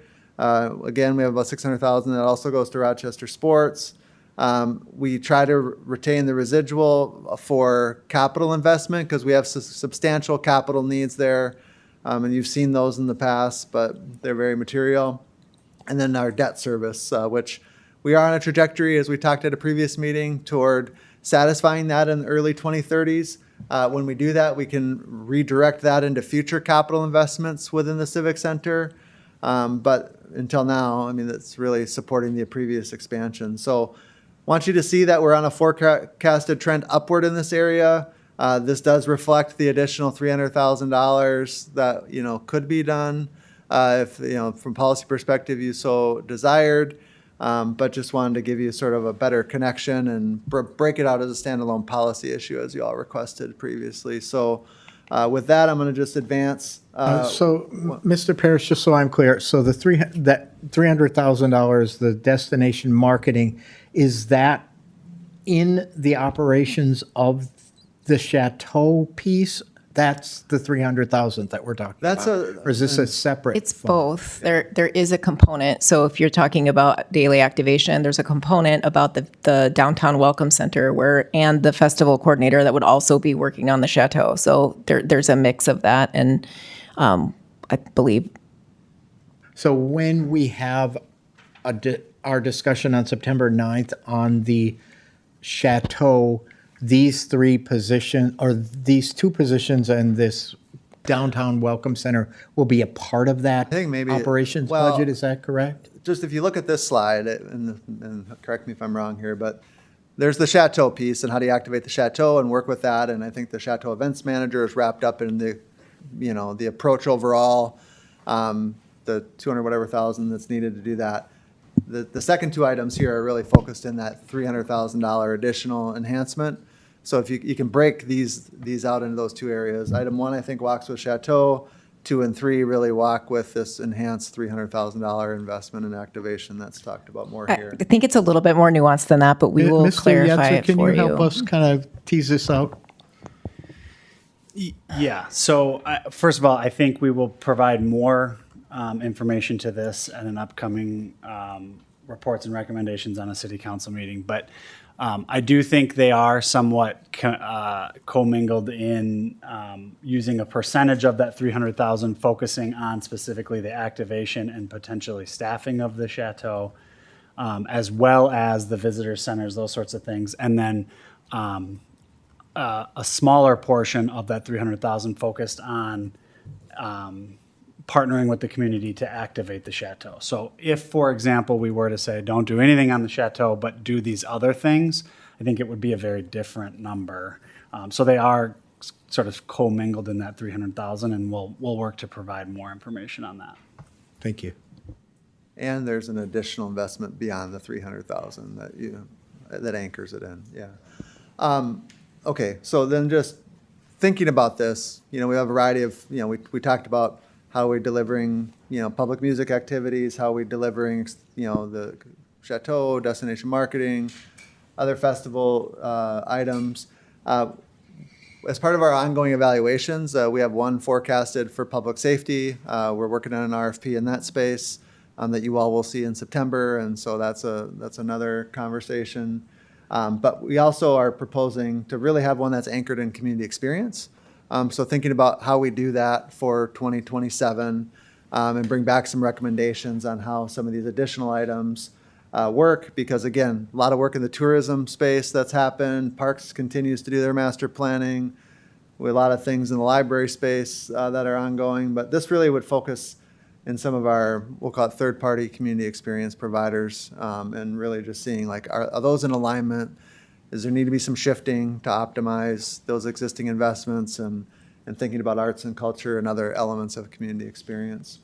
So with that, before I move on to the last two pieces of the conversation, just any questions you have in the previous slides that you had seen in the community experience Councilmember space. Miller.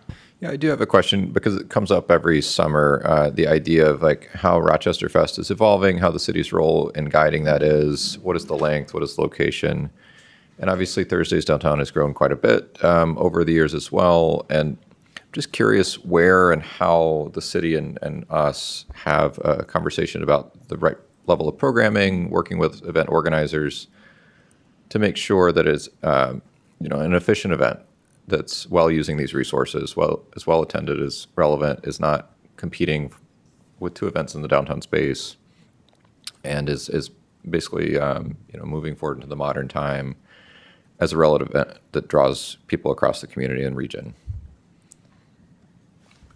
I think that's part of what we're trying to get to and looking at the broader system. I would just say generally we've been providing a specific level of support, and Rochester Fest as the entity that's been operating has programmatic ability to be able, if they feel confident that they could pull that off, we just don't give them more money. So they have a fixed amount that they're receiving. And I think that that would be a healthy conversation that we could either have going into the 2-year budget, and having some of this information might be helpful because there are any number of groups that maybe would be interested in partnering together or not partnering together, which also then becomes the challenge. If there's individual visions, then how does the budget process like play into maybe marrying those up a little bit, whether that's through reducing funding for one or the other, is a little bit challenging, I'll just say. Right. And that's one of my concerns too, looking at the possibility of a festival coordinator in the presence of RDA running a series of downtown programmatic events plus Rochester Fest, how we're making sure from a budget process that those are all happening in collaboration and partnership and not in a competitive way for a potential audience for a downtown summer festival. When those happen at similar times, similar locations. And I'm just struggling a little bit to understand how we best manage that, particularly in light of a potential opportunity to invest funding from the lodging tax to create a festival department within Experience Rochester. I think it can be part of our optimization, this whole idea around the evaluation, could also try to assess impact, right? I mean, I think, this is what we're doing, but part of that will include recommendations for enhanced impact. And these are all very challenging conversations. People get used to sort of how you delivered these things in the past. So, receiving a list of recommendations on how you might optimize and enhance some of these investments and what kind of impact, and putting numbers in front of people in terms of attendance and all that will certainly be part of the evaluation. Councilmember Palmer. Kind of going off what Mr. Miller's kind of talking about is the celebration of the city. Seems like we've increased it. I'm not particularly sure that we need to keep doing that. I don't know if it was started out as let's get it going and see if it can run on its own. But I believe that dollar amount you're showing is only for a cash outlay. It does not include our employee time from parks and police. And is that correct? It's sort of correct. There are some bill backs that they do pay. So there is, like when we clean up the streets around there for the parade, they don't pay for that because there's tangential value to having street sweeping, things of that nature. But like many other event permits, they are paying for some direct services, but this has been going on for quite some time. So there are other services that are likely going in kind to be able to support the celebration of a city that has been operated by Rochester Fest. But I would say they do reimburse for probably the lion's share of the costs, but there is some immeasurable amount of cost from Parks and Public Works that does not get reimbursed easily. And your 4th of July is only for the fireworks. What would it take for us to do an Experience Rochester event that they had prior to that? So you are still carrying in this budget the $20,000 that was slated to be removed in the 2026 budget from public music. So that could go over to them, and then you could have a conversation also about lodging tax and whether or not that might be able to support it. I think the policy question is, would you like to have an entity like Experience Rochester operate that or not? And I don't know what the pleasure of the city council is. Perhaps that could be additional conversation at your next study session. I believe the cost this year was close to $40,000. Now, granted, we were in the 250th celebration, so perhaps that would, you would scale some of that back a little bit, but that was the approximate cost that was estimated. Thank you. Councilmember Miller. I'd be in favor of that. I think additional discussion about the interim 2027 year and then a fuller evaluation of community impact could be a thoughtful process to be able to step into a different model, build in partnerships, understand how the community would receive these. I'll just still also say I would love to see the fireworks move down to Cascade Lake once Link is open and we have much greater access. Pitch the lacrosse field as the point to shoot them, but I do want us to figure out how to evolve and make sure that all of our community investment in festivals and public events continue to be relevant to the diverse cross-section of our community and evolve as our community grows. Your Honor, if there's no more questions in this space, I think the remaining slides can forward to the next study session if that's okay. All right. Thank you. Can I just ask if there's anything else we need to discuss at the next, that would also be helpful to know now. Councilmember Doring and then Councilmember Keen. If we want to make an amendment to the supplementary budget, how do we do that? It would be helpful to have that information now, especially if it's an increase in the tax levy, because that's going to be coming on September 21st. I anticipate that I will be making about a $100,000 ask for the AnyPath Home initiative as we look at future programmatic efforts or possible staffing of a community engagement professional for the neighborhoods surrounding our homeless shelter network. So I would like to have that discussion at the next meeting. We can show what the implications of that might be for the That would be levy. great. Thank you. Councilmember Keen. Yeah, just on the overall, I know you asked for an additional feedback on the 27. Early on, slide 7, government services growing. In my view, I was trying to look at the overall 7-year view, and we're at about 6% a year average, which is above the growth of Rochester and also like above inflation. But we've also added a bunch of services like 311, and most of all of those things have been council approved. So I'm watching and thinking, is it reasonable? But I'm also watching on page 12 when you talk the tax capacity below 50%. I just have this bad feeling that that is so overwhelmingly supported by these increase in property values that have happened over that same 7-year list, that if we ran into an economic a struggle where things stabilized or went down 10%. I mean, I think we're at a point where I think we'd really struggle as a city to try to figure out how to absorb those, because right now we've been sort of getting by on some of the city growth. The services that we've also had voters approve a 2% increase for the parks referendum. So most of the things, like looking at that as the bigger 7-year picture, but I really do get concerned when I see that 8% twice in the next 5 years and saying, like, how can we defend that as public services going up? Is it, I know there's things with benefits and these other things, but I think some of those things we have to find a way to absorb, which we have in the last couple of years. We've had twice now in the last couple of years where we projected a higher levy increase than when we got back to. So that was good to see. The other point I'll make, and this is budget discussion, but budget discussions send us in different directions. But I mean, I really do appreciate that our major capital projects are staying pretty well within bounds. We're having all kinds of trouble with closed roads and that, but we're not falling down or getting in the way of Mayo or getting in the way of other private things. I think that I'm glad to see the attention going into that, but I'm hoping it leads towards early 27, mid 27, where our streets are more open and safer than they have been. So those are my couple. I've got a couple other little things here, but just to tie it out, as far as I would support the budget, the supplementary budget the way it is. I do want to just state for people watching this, we really did a 2-year budget. So this is a year of just looking for what's nominal changes. This isn't a full budget year. I think the people around the table know that, but for anybody listening, we're really just looking at what changed year over year. And I appreciate the RPU perspective on that and the communication stuff. So those are my comments, and if there's any reaction. Councilmember Palmer. Yeah, just to be clear, it's not 2% for the park referendum, it's $2 million that they get each year. So just to be clear on that. I'm only on slide 11 with the total growth of your estimated market values, 5.2%. I think that that's reasonable for us to stick to. I know that we have some TIF funding that's coming off onto the full budget. So I like to see us be at that 5.21. I think that makes sense for people. If you're out in the neighborhood talking to people, affordability is a huge issue. And I think that we can justify a 5.21%. Is there something specific that you would recommend removing from the budget? I'll bring it up next time. I've sent an email already.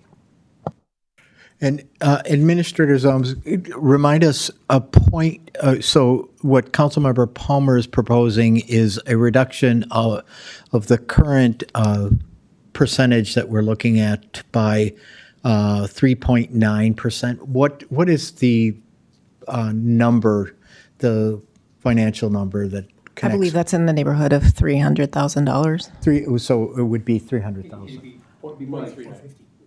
450. Point. Not 3.9. That'd be nice. 5.39? What? Tell me your number again. No. 0.39 is what kind of budget cut would? About 400,000. 400,000. There we go. Okay. We can get you a specific number about what it would look like, what the total dollar amount necessary to cut would be to have the levy amount at 5.21. Okay. We can show that to you at the next study session. And hopefully, and then remember, we have to get to agreement on what would those things that would be cut in order to be able to make it there. And we've had a suggestion that there would need to also be healthy discussion about whether or not there's support for any path home funding. So, And just to be clear, I was asking for that not because I was advocating for it, but I just wanted to be clear that we would have to find $400,000 Right, in which cuts, essentially not is- including the addition that Councilmember Doring is going to propose. So. Correct. Any more, Mayor Norton? Yeah, just to, I think the caveat for all of this for the community, though, is that we don't know exactly what cost of living increases are going to be. We don't exactly know what the bill will be at the end when the county rolls out the amount that we're going to have to spend. So this is your best professional guesstimates as to where that will take us, where these numbers are going to take us. Correct. We typically do not get the final estimated market value from the county until after you've adopted your preliminary levy, and it's at some point in November, right around the time that they're sending out the tax notices. So we every year try to get that in advance to understand, is there new construction coming online that will adjust that? But Councilmember Keene is correct that a lot of that is being absorbed. Now, what I will say is that there are other communities that don't have growth in assessed value or new construction, and some of those communities are at double-digit increases year over year in their levy increase. And really what you'd be talking about in a year, if we started to enter that trend, is service reductions. Thank you. That's what I want to clarify. I think that's extremely important, not to belabor the time here, but like if you hear about the kinds of budget conversations that are happening through the state, this is actually pretty remarkable. I mean, you see like Minneapolis, St. Paul, they're coming in at very high projected structural deficits in the 30+ million range, and talking about tax levy increases, much more material than that. I think why we're not in that situation is because we've had prudent budgeting in the past, and you've all been very responsible in the decisions you've made. So just emphasizing that from our even neighbors around here, but particularly our neighbors to the north, we're doing quite well. All right, and thank you. Thank you. And we will move on to Rochester Public Transit Financial Outlook. Since you weren't listening to the whole thing, these are the three things that came out of this meeting. See? He wants 150 Yeah. more. He wants to get rid of 300, and I want to Okay. See, we could have done that in 30 seconds. Yes. I don't think there was anything else that came up that was. I couldn't fucking stay awake. I was struggling. This is a buyer. This is a buying group that's looking at some major property. We're going. Ms. Fouch, Thought we were breaking. take it away. Good afternoon. I'm Rachel Fouch, the Director of Transit and Parking. So it's been just over 6 months since I came in January and presented on the financial status of the Transit Department. So just here to give a mid-year update and where we are in our initial plans and where we see kind of projections as we move through the rest of this year, next year, and the future. So today's route. we'll be going over a few things. One is our financial outlook. So we'll be looking at where we were, where we are, and how we plan on So just to tracking be that. clear, route is agenda. Yeah. Thank you. Got it. Yeah. The pun was not subtle or deep, but it was there.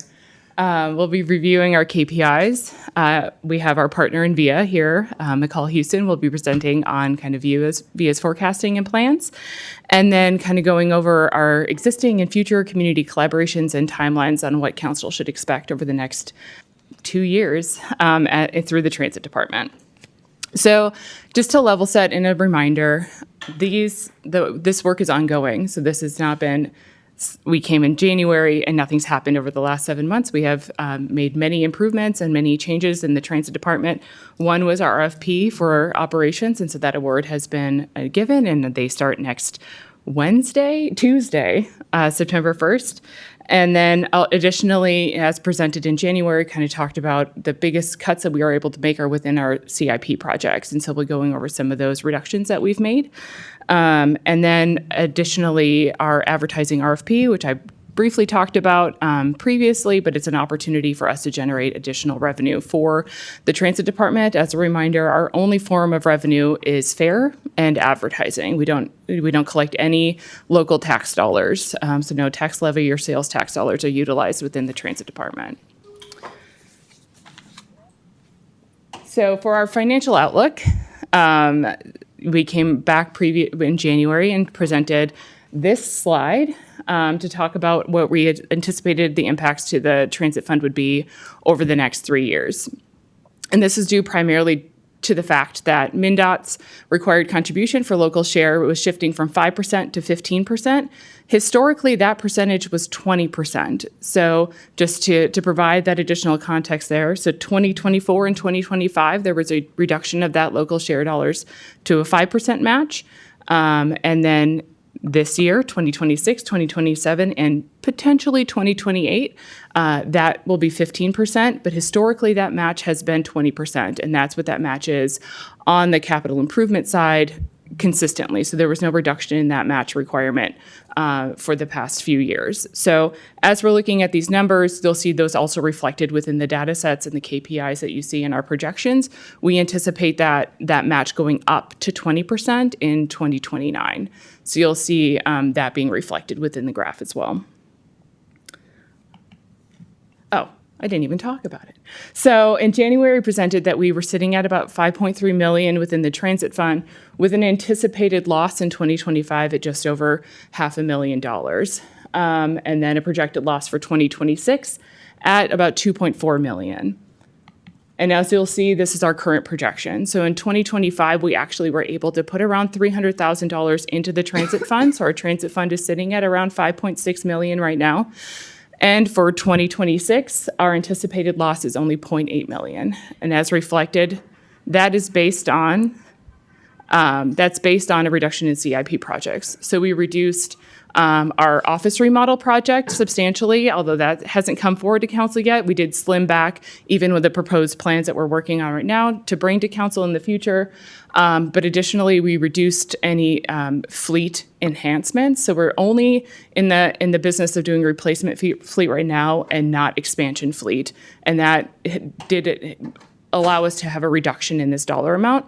And the transit development plan, as presented on last Monday, is now being covered by our operator VIA, so we are able to cut that expense as well. So a really great reduction in the projected loss for 2026. But as indicated, we're not generating enough revenue to cover that 15% and cover our capital right now. But we are working on a projection for that. Mayor Norton. So the 2028, the 2.78, is that with the 20% assumption, or is that still showing the 15? That's the 15, but if you have read through the tip and the tip, ROCOG tip that's out for public review right now. MnDOT has awarded us replacement vehicles, a substantial amount hit in 2027 and 2028. And so those are those big hits that you see happening there. And I can go into deeper if anybody has any questions on what those numbers are, but or class or size of those vehicles. But that's what you see primarily reflected there. You'll see the loss of operating, but additionally, the large expense of those replacement vehicles, which are necessary to run a transit system. Councilmember Palmer. Why are you excluding the Link BRT? That's a great question, and primarily because as of right now, beyond the startup grant, the pilot grant that we've received for Link, we don't have secured funding from MnDOT for operations after that grant is. So that's for 3 years, and so we didn't want that to potentially skew the data in here. Link is covered through those hopeful MnDOT dollars after that, but we don't have those secured, and so we didn't want to. If we put that in here, you would see dramatic losses because we're only showing what we know, and we don't know that grant is locked in yet.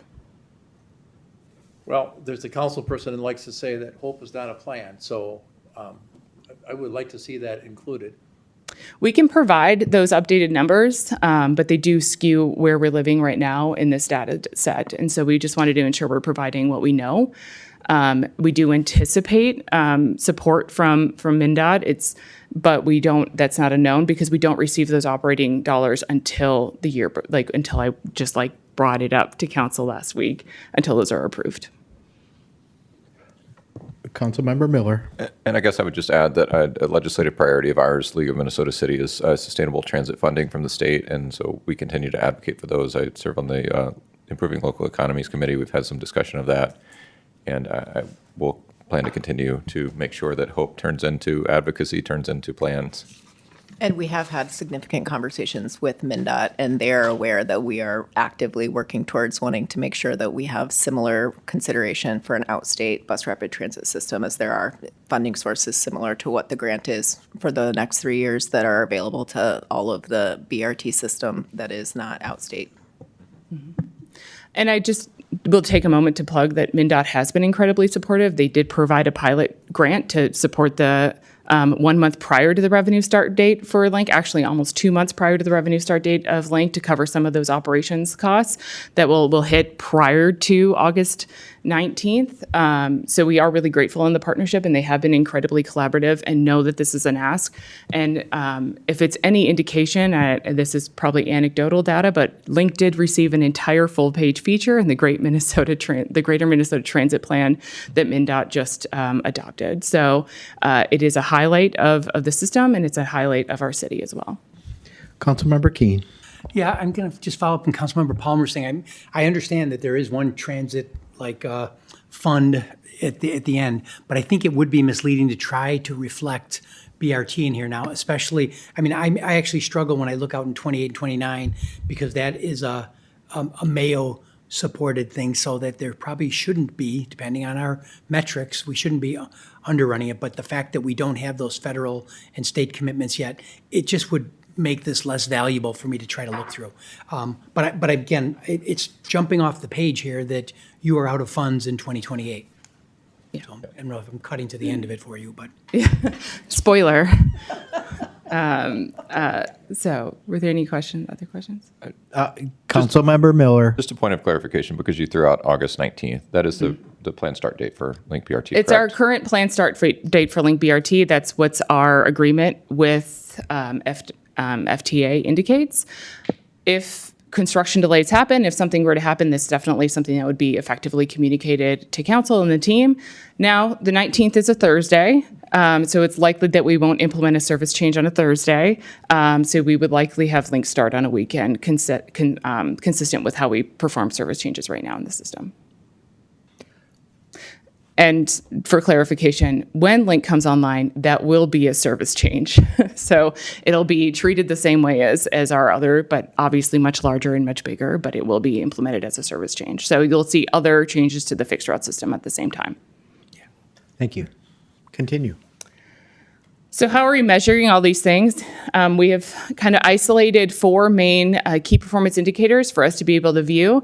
Now, the data that we look at is pretty concise for transit. we're looking at what's in JDE, so what's in our fiscal monitoring system that the city has, what our operating data is, so that's our ridership and that's our vehicle revenue hours. If you recall, our contract with our operator is based on vehicle revenue hours. It's a contractual hourly rate.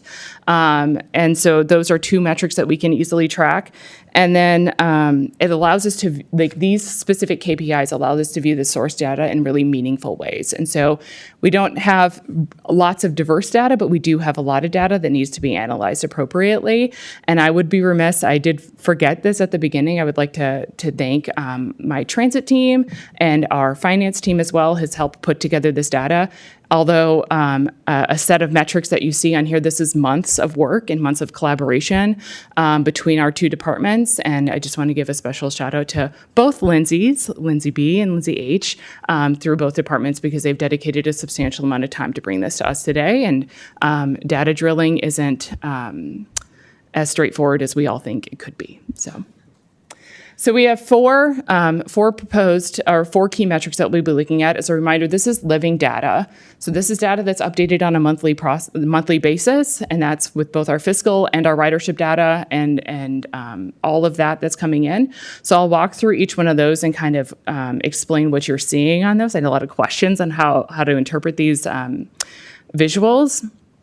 And again, as we gain revenue through advertising and ridership, they will change these metrics. And so our revenue is not just, as you see on there, is not just ridership revenue, that would be advertising revenue as well.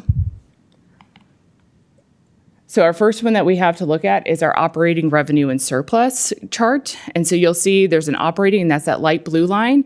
And then the dark blue line, as indicated, is the CIP and the operating totals. And as I explained, in 2028 and in 2027, we have some substantial CIP projects with the replacement vehicles. So that's where you see that kind of large dip in there. And then that additional dip down in 2029 is based on the assumption that that local match will go up to 20%.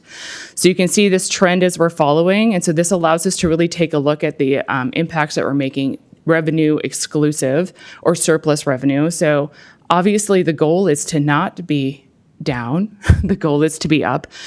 So this allows us to really utilize this metric to track it that way. And our next one on here, and probably the one that has drawn maybe the most amount of questions prior to this meeting, is the annual year-to-date revenue versus target year-to-date revenue versus target year-end revenue. So these are not additive bars. These are reflective of where we are right now. So that's the blue bar that you see. The green bar that you see is where we would hope to be trending right now. So that's the metric that we'd like to be seeing, and this is end of July data. So this is the metric that we'd like to be seeing at the end of July, and that gray bar that you see is where we need to be at the end of the year. So we're, if you're just following that trend, it's clear that we're going to be falling a little bit short, but this allows us to visualize the gap between those. And so the goal is, as we're looking at these two bars between the blue and the green bar, the blue bar will hopefully at some point meet the green, and then at some point surpass the green. And if it surpasses the green, that indicates that we're in a surplus and not a deficit. So that allows us to track those two metrics as they're going and know what our year-end goal is at the same time. Mayor Norton. So I want to be delicate about this, but I'm also wondering, we've had a lot of call-offs, we've had a lot of missed trips this year, not because people didn't want to take the bus, but because the bus wasn't running. Is that part of what we're seeing here? So it could be. There's a couple of things. We do always see a decrease in ridership during the summer, and we are in that time of year right now. And so it's hard for us to look at our ridership data and assume one thing or another. And as a reminder, our riders are majority anonymous. And so we don't have the ability to talk to individual riders because their process of purchasing a pass, their process of riding is an anonymous experience. We have citywide surveys that happen twice a year. We do know there's an impact of loss of ridership because we have missed trips. But as an additional reminder, we have around 500 trips a day. And on those days of massive missed trips, it was 23 to 40. So although substantial, a smaller percentage than I don't want to minimize the impact, but that I just want to be clear on what that impact was. Councilmember Doring. And this might be an anecdotal question as well, but it seems like this summer we had more cool places to be days than typically are normal. And what's a revenue loss for one of those days? Because that might be easier to measure. Yeah, so we actually track that data through a tablet that's on the buses, and it allows the drivers to push specific buttons. And so that is tracked the same way if somebody came in and refused to pay a fare, we could track that data. And so it's not technically lost revenue because it was never anticipated revenue. So they're likely not somebody who is going to be riding the bus anyways. So it allows us to determine that number, but we're talking like 20 to 40 individuals. So we still charge someone if they're going to use the bus to commute. You Right. ask specifically, the driver asks specifically. Right. Okay. The rider would come on and say, I would like a cool place to be, and then the driver would track that rider, and so it's separate data. Councilmember Palmer.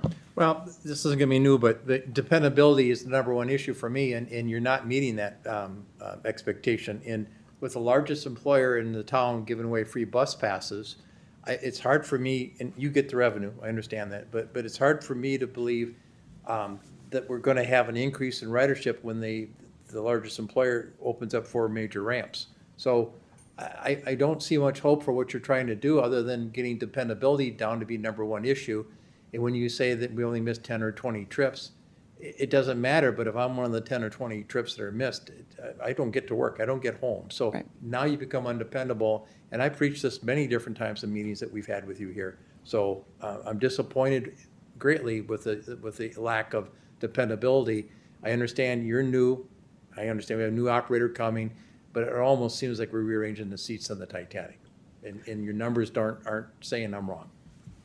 Yeah, and I'll definitely touch on that. And I think that's one of the things that VIA has been working really hard on. They have been over-hiring for the positions that we're short right now, and will be consistently hiring to fill that gap, but also are utilizing technology to ensure that we have efficient trips. And that way we can reduce the amount of vehicles needed, which means we can reduce the amount of drivers needed during peak, during those analyses. And I will say that none of these changes are ones that we can, and it's unfortunate, and I wish I could change the whole system in 2 weeks, but we're not in a situation in which that can happen. All of our service changes have to happen in appropriate FTA protocol. We have to announce those, we have to do public engagement.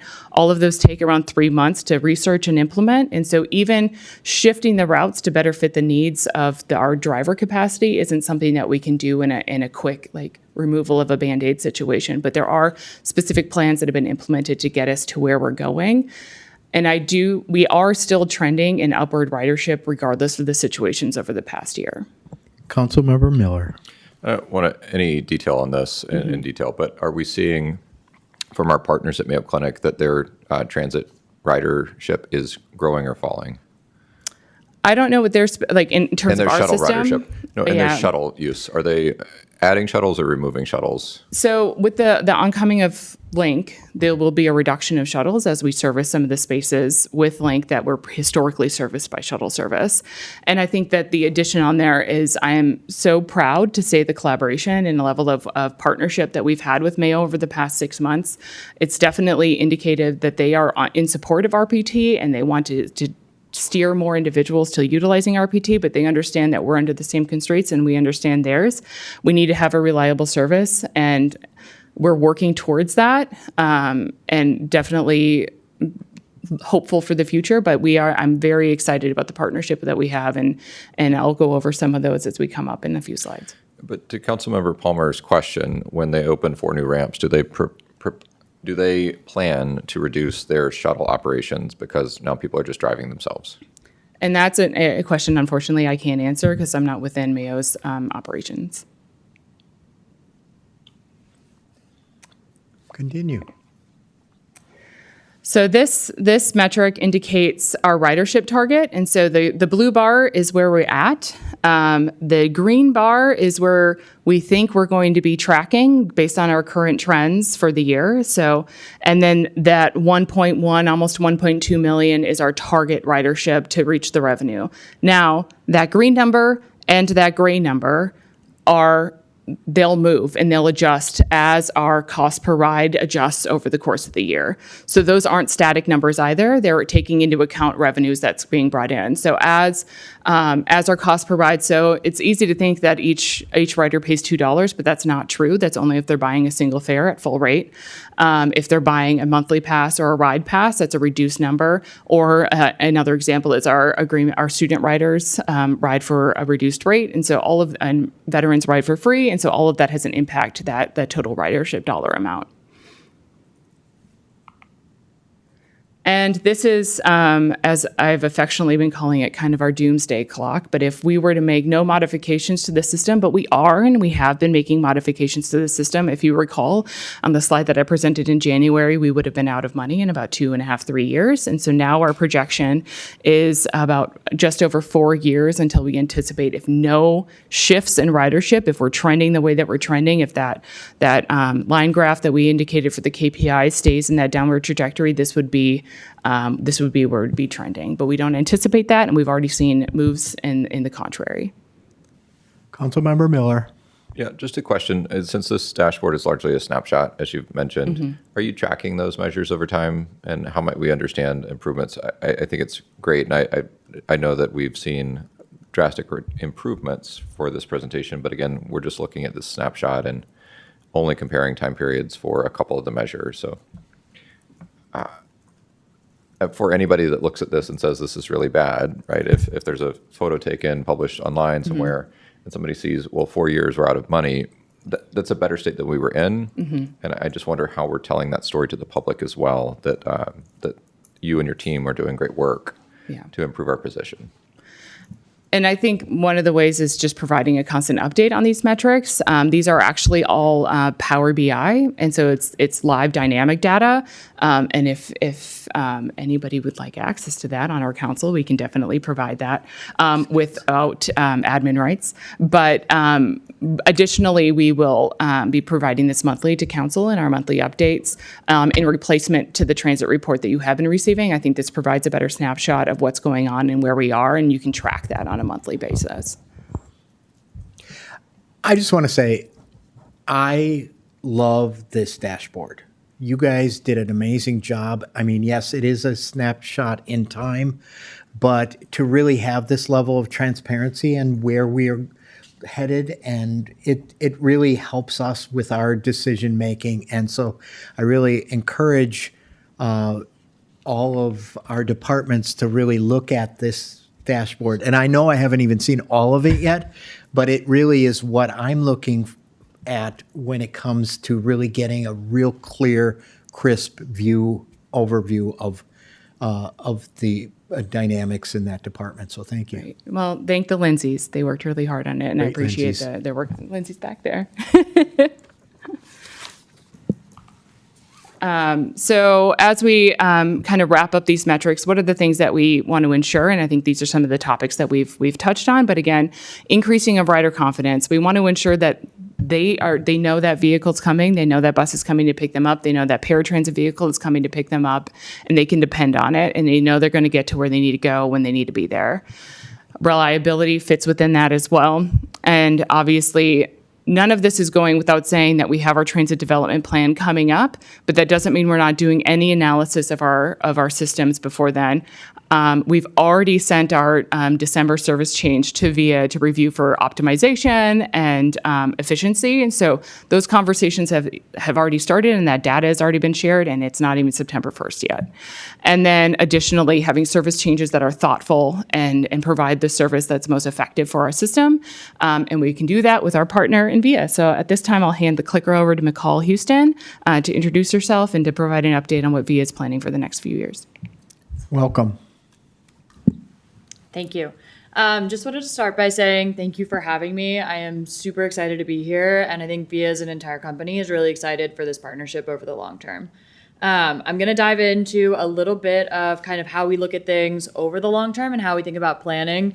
To be totally honest, this week and next week and the next week, my team is so focused on making sure that September 1st is smooth, and to your point that buses are running as they should be. But we do want to give you a little bit of a peek behind the curtain on what we're doing in more of a long-term approach. So first, we have a team at VIA called VIA Strategy. So that's different than who's going to be here every day managing. We have a dedicated transit planning and consulting practice that are like true experts in this. And it comes with our contract and is part of our partnership that we are available to help and do and support, whether on a variety of things, whether it's like public engagement, full like network resilience strategies, mobility hub and infrastructure planning, like really kind of from start to finish, working alongside you all to figure out what the best long-term plan is for RPT. And one thing that we really believe is that while you do make trade-offs, obviously, anytime you're planning transit, there are a lot of ways that we've seen and have been able to implement where we're both expanding access and improving efficiency. So kind of a very high level of our core philosophy is that we tend to look at the least efficient routes, likely move that into microtransit. That way you can decrease costs and increase the coverage. Medium efficiency routes, we like to optimize service, make sure we have the right frequencies, the right hours. And then in the most efficient routes, that's where we tend to really invest and improve headways, as we see really frequent headways are what drive ridership the most. And kind of the three pillars of how we think about this, again, there are always trade-offs as we do work through this, but we try to balance between the rider experience, efficiency, and coverage. And each of these mean quite a few different things. So for us, like coverage as an example, isn't just the service area, it's what's the service mode, what are the operating hours. Rider experience is the booking model as well as stop locations and frequency and wait times. And there are just a lot of different pillars that we look at here. Efficiency is cost per trip for you all as our partner, but also productivity and multimodal coordination amongst all of the different methods of getting people around. And we've taken this approach with quite a few different partners, a few that are highlighted here. One, the first one is Sioux Falls, South Dakota, which is actually a relatively similar system to what we have here. We went and did a full network redesign a few years ago, saw a very significant increase in ridership. I think in the first year it was up about 23%. And we were also able to commingle microtransit and paratransit, which allowed efficiency to increase by 53%, so phenomenal results across the board there. Mobile, Alabama is actually launching a full network redesign here, I think in about a week or two. And there was a massive community engagement push behind that piece. It was important for our partner there to make sure that voices were heard. So we engaged over 2,000 different community members, met with tons of different partnerships. I think that's a playbook that will actually apply very well here where they're very strong partners in the community. And then Salt Lake City, we've done like very deep transit planning with them over a few different modes over the past 8 years. So I think VIA Strategies has a lot of different elements that we can bring. And it's not a one size fits all. It's not here is the playbook and how we do it, but here's how our many playbooks can be applied across different markets as like is going to suit Rochester and be the best for the future here. Thank you, McCall. And I just want to point out McCall was one of the leads for the Mobile, Alabama transition as well. So familiar with the space, a lot of familiar situations, also an ATU unionized facility. So just good for additional reference there and some context. So. And as we move through, definitely new and continued partnerships are how we're going to be successful in this space as well. So again, to touch on our really honored collaboration with Mayo Clinic, I just feel consistently supported by that team, and they've been an asset in ensuring that we can do certain things. And a great example is, I'll just jump ahead to the timeline that's on the next slide, but we will be doing a service change in December to move back to the 2nd Street transportation centers, and that was facilitated through a substantial amount of conversations with the Mayo partners because the construction for their facilities is what's kind of in that space. And so we want to ensure that we have that, but they also see the value in us moving back there. So really appreciate our continued collaborations with them. In constant conversations right now with UMR to see how we can facilitate more student and faculty access to Rochester Public Transit. Our continued collaboration with RPS and trying to show viability in that. And as we've brought buses out to John Marshall and try to encourage students to ride that, our data for that is really, it's pretty successful looking. Right now we have around 1,000 rides per month for students. And so although that's not a substantial amount of students, that's about 40 on a monthly basis, but that's 40 students that were not riding transit before. So really interesting data coming out of there. And then the Southeast Minnesota Transit Management Organization that's getting started up. We had the steering committee meeting today, and so their tagline is "Your region, your ride." And so that's an opportunity for us to collaborate with transit agencies throughout the Southeast Minnesota area and see how they can filter into Rochester in an effective and successful way. But also provide transit to more rural areas of the state as well. So a really great asset to have in the region. And then the TDM work group that's spearheaded by Matt Lynch is an indefinite asset to Rochester Public Transit. He is collaborating and creating those collaborations. I'll thank him for those continued conversations that we've had with the UMR.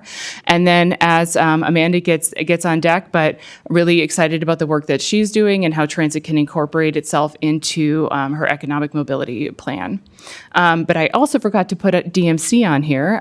We do collaborate highly with DMC as well, especially with the upcoming Week Without Driving activity. And so we'll have a learning opportunity for individuals to come out and experience a bus and get on a bus and learn what that looks like. And at John Marshall, but then have a fare-free day in conjunction with a Week Without Driving. And then what does the next year or plus look like? So VIA starts next Tuesday. As I've said a few times during this presentation, as indicated, we have our next service changes targeted toward December. I know I'd originally hoped that to be in October, but construction impacts won't facilitate us moving back in a clean way onto 2nd Street. But through those conversations and collaborations with our internal construction teams and Mayo's construction teams, we feel good about moving back to the 2nd Street Transit Center in December. And then in January, you'll receive hopefully an intent to award for our prior to that, but our advertising RFP updated will be in January.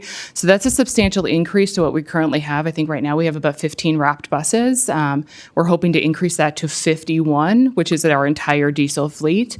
And then the electric buses would not be wrapped. Obviously, the Link buses won't be wrapped, but additionally, the remaining buses would be available if we needed to incorporate them into the Link route. So we wanted to keep them unwrapped. But it also looks at increasing maybe that percentage back to the city as well, and more advertising in our transit shelters. And so right now we only have advertising in one, so we're definitely hoping to increase that number as well. Summer 2027, bringing on the Link BRT mode, which will definitely have an impact to our fixed road system, and hopefully a very positive way as individuals are exposed to transit and allowed to experience it in a low risk capacity.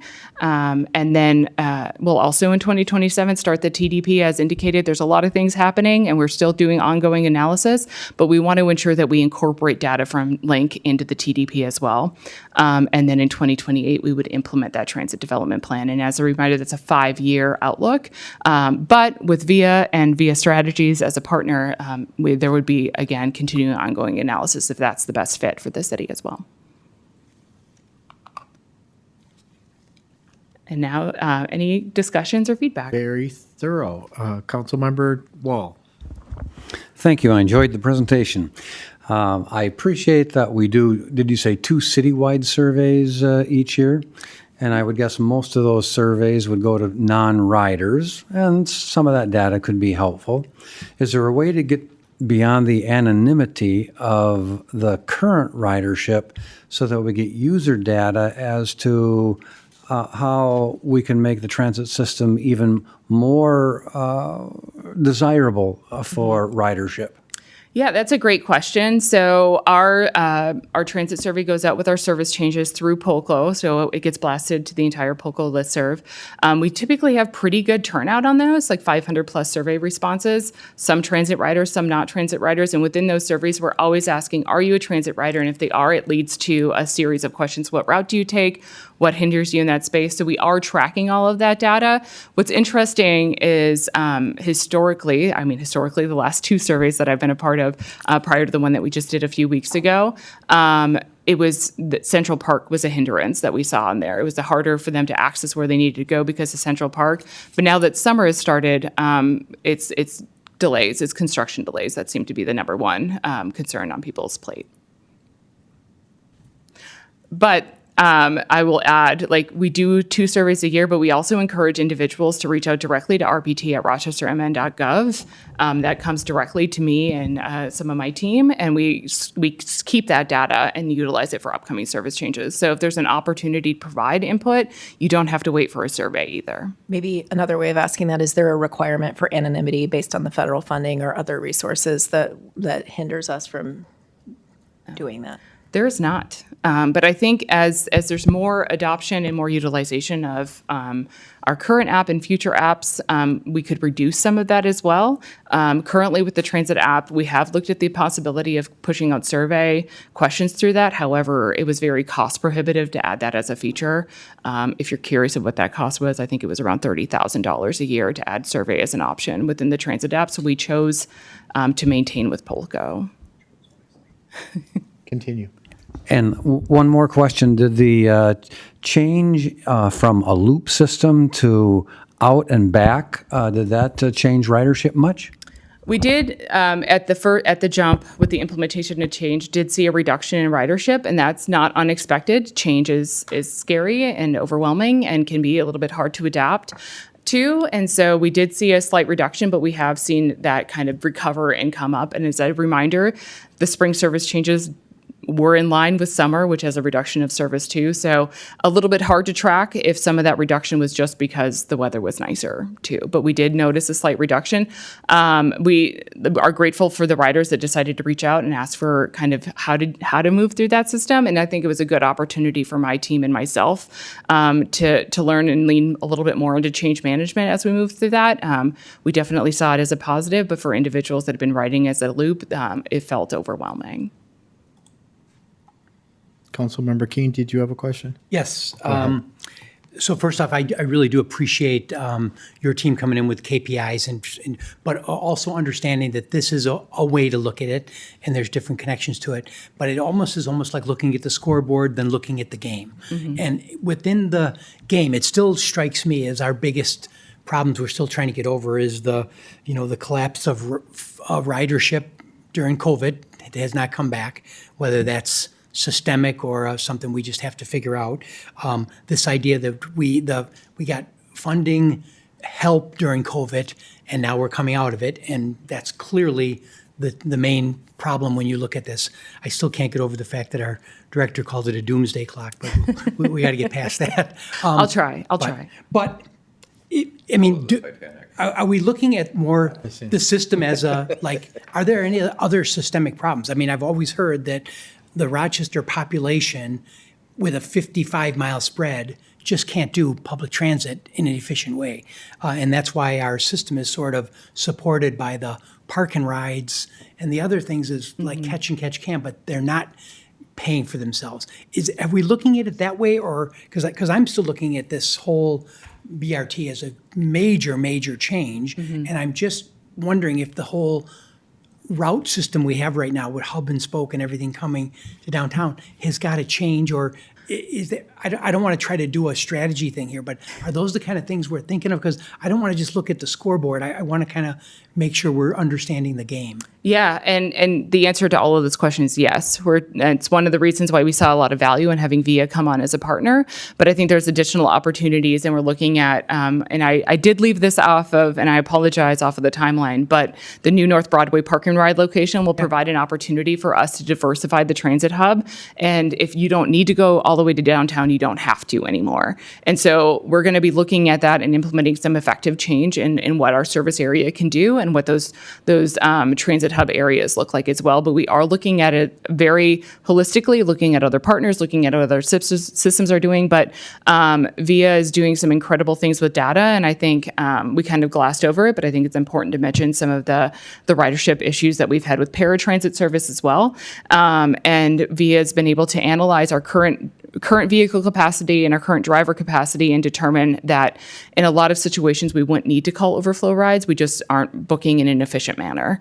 And so they can look at that and really look at, is everybody going to the same place? Okay, how do we coordinate that ride so it makes sense and we can pick up multiples and drop them off? So they've already started conversations with those main drop-off locations, like elderly centers and facilities that bring in a lot of individuals, and how can we more efficiently unfortunately drop people off. So those are all things that have already started before September 1st has even come, but also before VIA was even on board. Our transit planner, Sandra Abuza, if you see her name, she did get married, so it's different. She didn't leave. But she's been having a strategic outlook on this prior to even VIA's coming on board. Well, I'm glad to see the micro discussions coming to the discussion. I think VIA does bring a lot to the table, more than just that sort of, not just operational partner, but also having that experience. But I also want to sort of vote for not so much asking what our customers watch, but watching what they do. And this whole thing with the Mayo shuttles and how they got put in place. I mean, then we're going to try to figure that out. In the meantime, BRT comes in, and I think it's going to change behaviors depending on who gets the 2,500 parking passes and who gets something else. But I am worried about this system because I not just the ridership thing with working at home, the funding thing, but it still is looking at Rochester as this 58-mile place that we're trying to do public transit for 150,000 people. Yeah. Is it a winner, or do we need to do something much more focused? And that's the goal. I know that Mr. Yetzer wanted to jump in on something here. Thank you. Sorry, Rachel, please jump back in here, but I just wanted to take a different spin to Councilmember Keene's question as well. So first of all, I'll just start by saying Rachel has been, and her team have been so focused on this, and you can see the impact. I'm excited about the ideas VIA brings to improve the service in other ways and grow ridership. But you asked about the scoreboard, and so I want to maybe go the flip side of that for a moment and just share that one of the things that I'm always talking with Rachel about, and she's always talking with her team about, is watching these scoreboard numbers, because the reality is the consistency and the reliability of our service must improve, or we will have to make drastic changes. And so one of the reasons that we're watching this so closely is because if the ridership drops due to inconsistent or unreliable service, we have backup plans that we can reduce service such that we then do have enough drivers to deliver the service more reliably. So that's the flip side of the answer. And I know that Rachel and her team are focused on and will get us there without having to take that drastic step, and the VIA team. But I just want to put that out there, that is the other side of that coin. And if we can't fix this the right way, then the other way is to just drastically reduce service so that we can have reliable service, because reliability is a must. Yeah, no, I appreciate that, and I don't want to belittle because I really do appreciate having KPIs, but I guess the other part of this, the underpinning of this is this idea of the number of people who are so dependent, and I don't mean just people trying to get to their jobs, but people running businesses, that this is the way this stuff works. And if we fail on it, it really is going to drive a lot of other problems that I just don't want us to have to deal with. Yeah, and I'll say, and I hope my team nods behind me, but one of the things I consistently say is we're looking at numbers, we're looking at dollars, we're looking at metrics, but all of those are reflective of actual people that are trying to move around their daily life. And if maybe they're going to work, but maybe they're going to appointment, maybe they're going to visit their family. And I think there are things that we have within our system that don't provide that experience either. And so what are the ways that we can really meet people where they are? And I think that's when we're looking at service changes, and that's when we're looking at marketing when it comes to transit. And transit has a different spin on it. Like we are shifting our system to meet people where they are, not asking people to meet us. And so it's a little bit of both. There might be some last mile conversations in there as well, but we really want to provide a system that works for people and not force people to manipulate their lives to really work for our system. Councilmember Palmer. You mentioned the park and ride, but we have the park and ride right now. You're just replacing the one that's at the Haley Center. And in 2019, we had over 2 million riders. The city of Rochester hasn't grown that much. We're down to 600,000 riders right now. The city hasn't grown that much. And so I don't like the idea that, oh, geez, we're too big and we can't survive. We had 2 million riders. Something happened to those 2 million riders. And I think that Mr. Yetzer is right on the number, and I've said it 20 times, is if you're not going to be reliable, they're not going to use you. And I don't care who's running the ship if you don't have reliability. I'm not a fan of your microtransit. We did a pilot program. It was $285 a rider cost, and I don't know who thinks that's that good of a number, but if that's what we're going to be bringing to it, that it does not work. Yeah, I would ask for us not to look at that microtransit pilot as an example of what microtransit systems look like in other cities, because it doesn't mimic what we would see in similar urban systems. Well, we did Mayor- a pilot, and that's what the dollar amount was. and so- Okay, we've got 4 people now that want to speak, and just to be clear, council, we are over on this item, and we will be kind of pressed to on the next one. So I've got Mayor Norton, I've got Council Member. Oh, okay. I've got Council Member Fredericks. So go ahead, Mayor Norton, and let's be brief. I want to end this topic.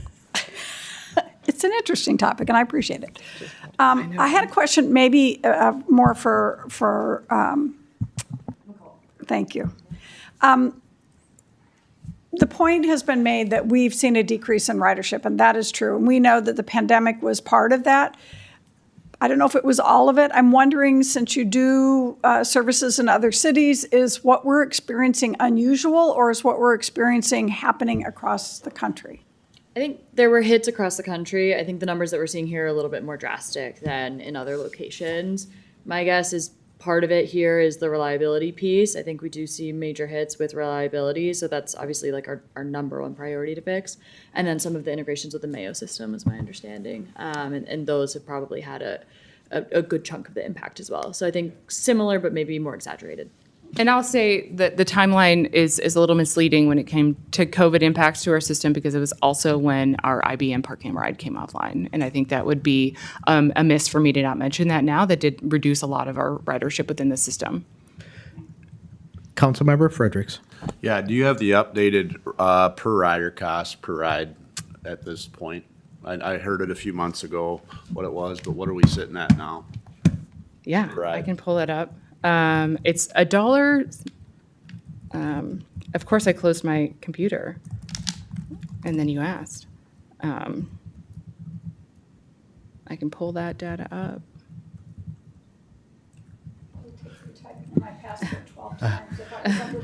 I know. I got it the first time.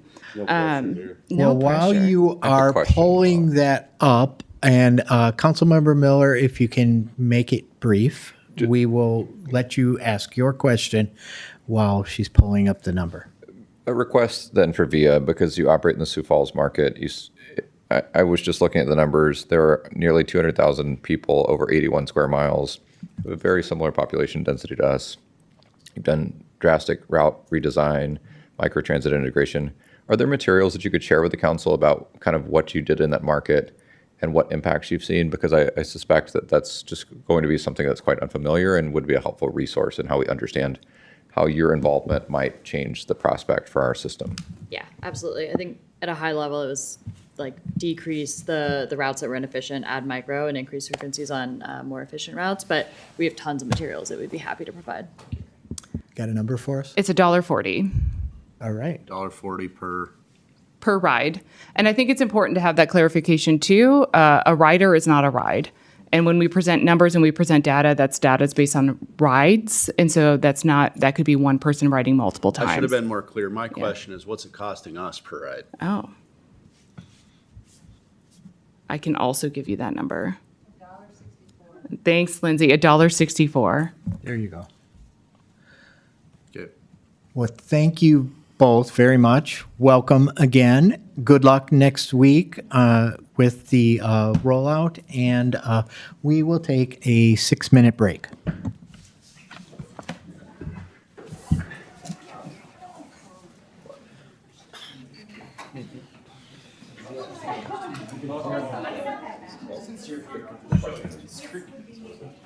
What's the fair? What are the alternate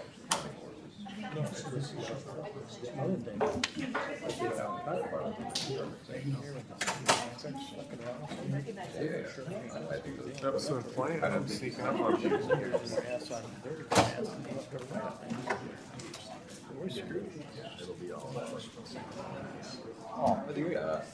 In Bill and their answer. Because they made double decisions. I don't suspect you're going to use your system. I think, maybe some work from home, but I mean, they've increased it a lot. I think the ridership is the sky by how many riders have gone to private routes.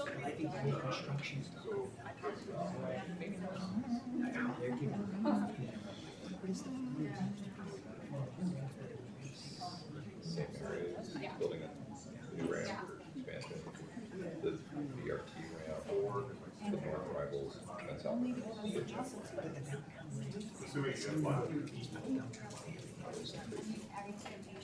They've increased. I know, but Aaron. It wasn't Aaron, but it was the other translator. No, and they're hiding the fact that they're both Aaron ran online about talking about the Yeah, that's, and it's. It's a downtown ramp. Every once in a while. They're increasing capacity. I'm glad you know what update. Yeah, let me run up there and,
But I just want to warn the council, we may run over our 6:30, but we're not going to take it out on Amanda. So take it away.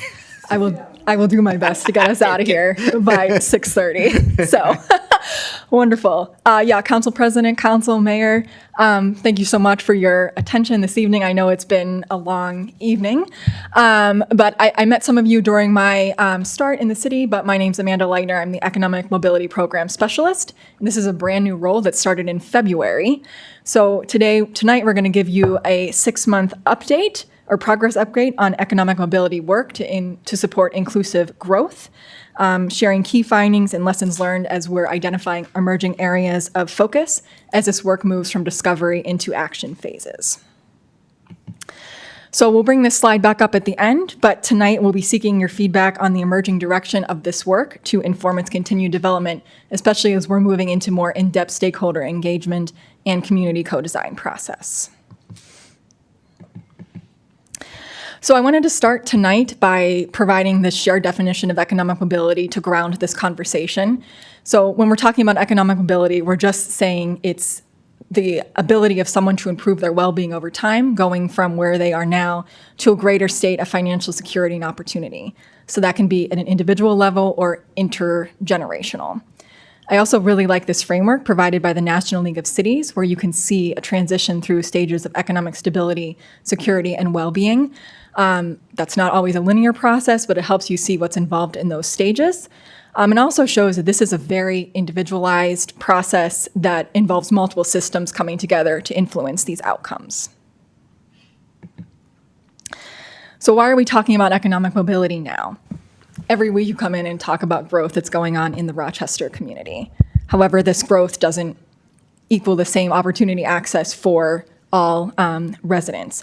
So really, when we're adding economic mobility into the conversation, we're just saying, let's have improved coordination, alignment, and solutions building across internal and external systems to get better outcomes for residents.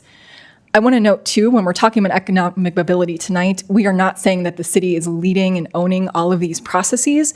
We'll be very specific, and you've seen in your slide deck where there's been specific areas where the city can lead, support, and inform that work. And we're seeing this very much something that needs to be done in partnership with organizations in the community.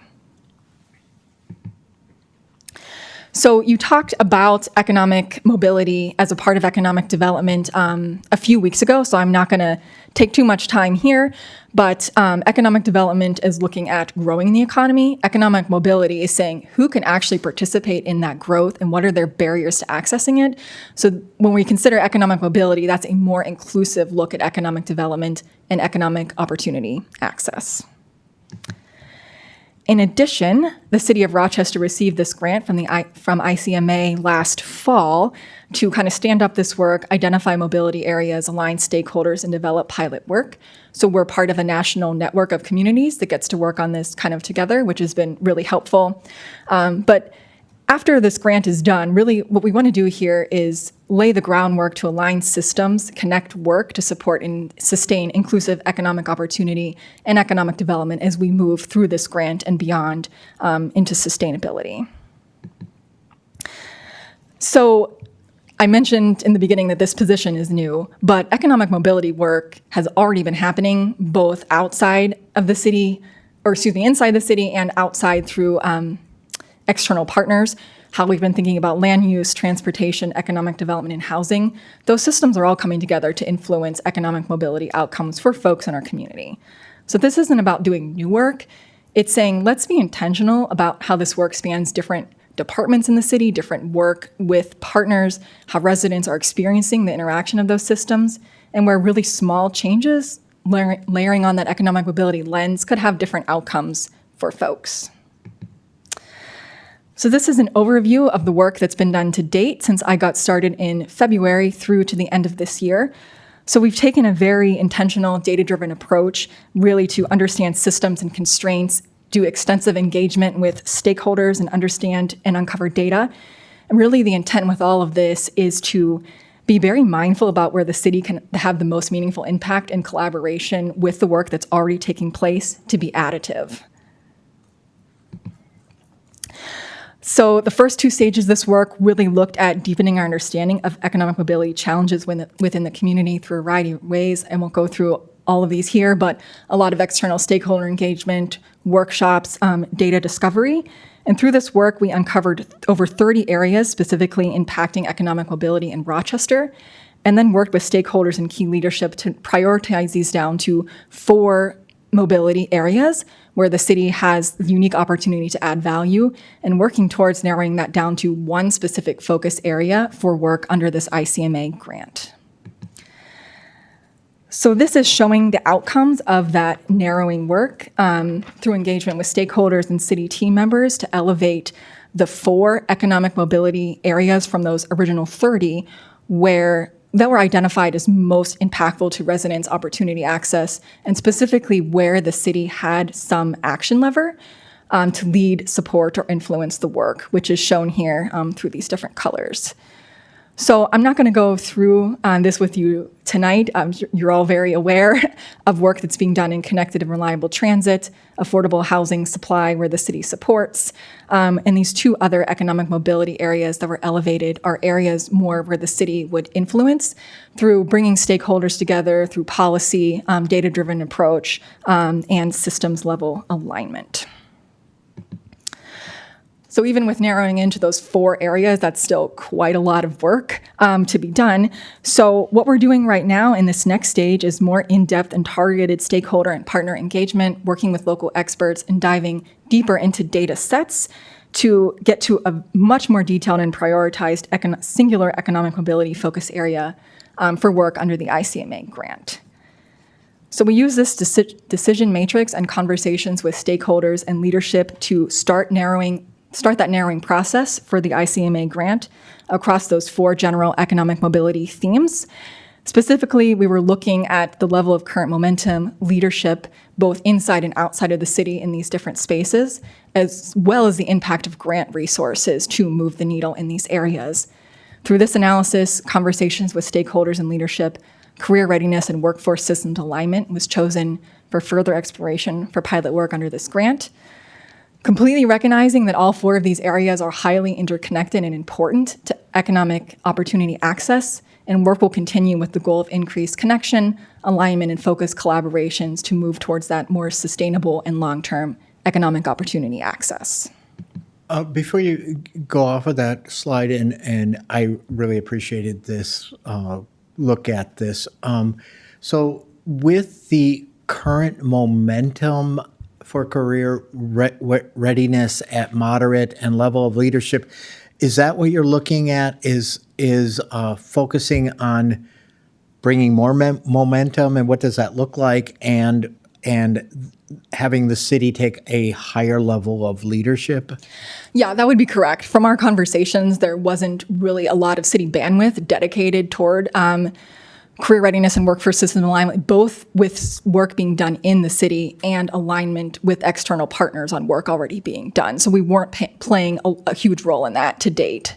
So the plan is to play a bigger role, a more visible role? That's correct, yep. Okay, because, and you and I have talked, and I've mentioned this to Ms. Steinhauser as well, is I think the connections with our largest employer here in Rochester and really understanding those pathways that they use, and then taking our position as the city in making sure that those pathways are clear to our residents and neighbors, so that there is a pathway for the residents of Rochester and Olmsted County.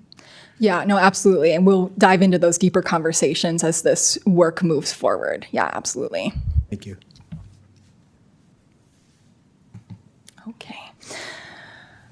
Okay. So to start kind of understanding what's going on in the career readiness and workforce space, we did a deeper dive into labor force data with the support of our partner at DEED. And really, we were just looking at occupations that were growing the most quickly in the area, if they were actually creating economic mobility for folks. So to do this, we examined wages, household costs, or households that these supported, and education barriers to get into those occupations, and found that they segmented into these groups shown here on the slide. with only some of these occupations actually supporting economic mobility based on this data, and actually the majority likely supporting more stability, but not economic advancement. I'm not going to spend too much time here, but we actually looked at the data and asked who is accessing these mobility occupations, and you can see there's distribution, not equal distribution. So this will be further explored through community engagement and resident voice to understand this more in depth. So as I mentioned, the city is not intending to own this work. We don't want to be a workforce development provider. We fully recognize that this is a community-wide and system-spanning work that needs to be done in partnership with others in the community. This map is meant to be a preliminary look at some of the partners working in this space, and many of these have been engaged to date in preliminary discussions around economic mobility challenges that they are seeing and that's showing up with the people they serve. Councilmember Doring. Just for clarification, are those representative organizations or is that the exhaustive list of organizations? This is very preliminary. Okay. Yep, needs to be further explored with engagement with these folks. So from this early stage kind of preliminary engagement with folks in the workforce development space, this has also been helpful to start to create an asset map draft, very much still in draft form. And this can help us start to understand the resident experience across the ecosystem, how these pieces connect together, where people enter the system and where gaps and friction could be occurring. So from this labor market data and these stakeholder conversations, that's kind of converging around these two main focus areas: more in-depth analysis of career pathway access barriers and household stability barriers. So far, the data has been telling us what's happening. Now, more in-depth stakeholder engagement and adding in that resident voice is going to tell us why that's happening and allow us to lead toward more in-depth co-design and solution generation with the community. So that kind of leads us to where we are now. So maybe getting us to 6:30, we'll see. But wrapping up the end of this refined stage, where we've kind of narrowed in on this specific economic mobility focus areas, leading into community engagement and co-design to better understand the specific barriers that are occurring in that space and add in the resident voice to explain why this is happening. While this is all occurring, we continue to engage with national experts at ICMA, continue to have more in-depth conversations with stakeholders to have more in-depth and refined conversations in these Ms. spaces. Leitner, can you hold? Oh, when you're done. Okay, pretty much done. And then, continue to do work across these 4 primary priority mobility areas. Councilmember Fredericks. Did you get through it? Yes, we're at the end. So I enjoyed my visit with you. It was nice of you to come down and visit. And what I started thinking about after you left is she'll go through all of her people. I wonder what her biggest cliche word here, aha moment will be here. This is a front burner thing I think we need to look at. I'd like to hear what that is. I think what has come to mind quickly to me is that we have a lot of people in this space doing really great work, and it's just fragmented, and residents often don't know about it. So I'm not saying that all the solutions are there. I'm saying we have some great gems to work from, and we just need to connect those pieces together to make a more cohesive pathway for residents. Yeah, we used to go down to City Hall, everybody did in person, and talk to somebody, and then they'd say, yeah, go here, go there. Now people are sitting there at home on their phone surfing on where do I go, where do I go? And I think that gets to the point, when you know where to go, it makes it so much easier. You just have that, that access that other people don't who don't know it. So to me, that's a huge piece of this is how can that be equitable to more people to know how to navigate these pathways. Yeah, maybe the point I'm making, I meant need just to say City Hall, it was anywhere. You went and networked in person and you talked to people and you made connections. You could see it, taste it, feel it, and get pointed in the right direction. And quite frankly, it's almost a lost art at this point, so. Thanks. Administrator Zounds? Could I just also offer that I wanted to recognize that Amanda is right around her 6-month mark, and she's done an amazing job to bring us to this point. Although she's been in the city of Rochester at large for much longer, I think that a lot of work condensed down into a few slides that help us to then focus in on, to your point, what could actually hopefully move the needle to a degree in helping connect people to existing resources or understanding what the gap is. But just want to say thank you to her for doing all of this. And it feels like way longer to me, but it's only been 6 months. And she also, on her first foray into at a study session, actually can be flexible. Master class on Flexible study session presentation. Abridge her presentation. So, Councilmember Keene. Yeah, thanks for being here. And again, I did meet with you. I appreciate getting. There's something about this that I get suspicious of with the idea of like economic mobility, but I really like the thing you started out with, and it started out with economic stability, moving to economic security, moving to like building wealth. And I almost thought it missed the first one is like at risk, starting out at risk. And I am still unclear if like, I mean, I know this is not like, I really appreciate the city's not trying to take this in here, we're going to do this. But if you had, you were going to do your key metrics, would it be based on the transit system would get better in support, or the housing system would get better in support, or would it be we've like dramatically improved the lives of 7 families? Yeah. Yeah, no, I understand and appreciate that point. And that's what we're getting to now with leadership in these areas, housing, transit, to develop more of those metrics. But yes, I think to your point, we're in the process of thinking more in depth about what that will be. Is it, increased ridership? Are we looking at household cost burden? So we're having those conversations now. And I think they're all contributors too, but then, and I always get caught up with this mobility because I look at this mobility as being able to, kind of build on build a career or build something. My other comment is, and this is getting personal lately, but I don't like to see the first time we talk about economic mobility, we talk about, let me help you start a business. Because 85% of us we get a W-2. That's what our careers are. And to say we're going to start out with entrepreneurship is a wonderful thing. And hopefully, some people really do well with that. But it is ignoring the majority of the population. And I want to, I like that thing when the mobility occupations pay 50% or above. How do you get people to start not just like saying like, I just need a job, I got to go get the first job, and try to get them to build skills in those first jobs to get them to the next and get them to that. And that's the mobility piece that really interests me in this.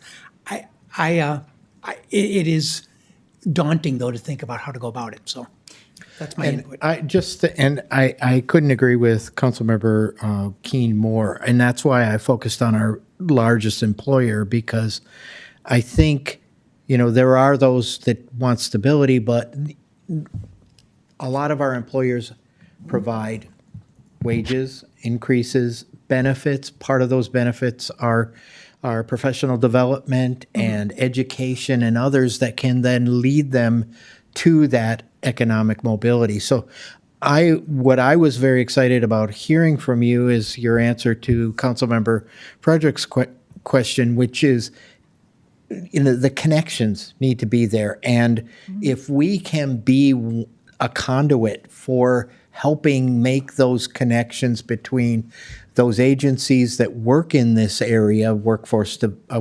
mobility or workforce, I don't want to say development because that's your other one, but and the employers, I think then that is how I would see success in our part of it is making connections that can be lasting. Councilmember Doring. Yeah, I wanted to make sure I addressed the 3 questions you put on your last slide. I like the prioritized economic mobility areas if I'm reading those on slide 19 of your presentation. Focus area 1, career pathway access barriers and household stability barriers. I would love to see some in-depth work in the trades. what that means for folks and economic stability and long-term career pathways. I'm fascinated by the work of equity across our economic space. So I know that we kind of glossed over, for lack of time, over the racial slide in here. I'm interested in a more equitable workforce across racial barriers as well as gender barriers. I'd love to see that information. And for me, success metrics would be a more equitable workforce. So obviously that for me includes across those ethnic or racial barriers as well as the gender gap in some of our occupations. So I hope that's helpful. Very. I appreciate that. Thank you. Councilmember Wall. Thank you. I had to, unless I missed it previously in the presentation, I had to look at what ALICE means from the, what? United Way. Yeah. Survival occupations. I presume in economic mobility, we're not simply trying to eliminate. I mean, that represents a huge part of our workforce.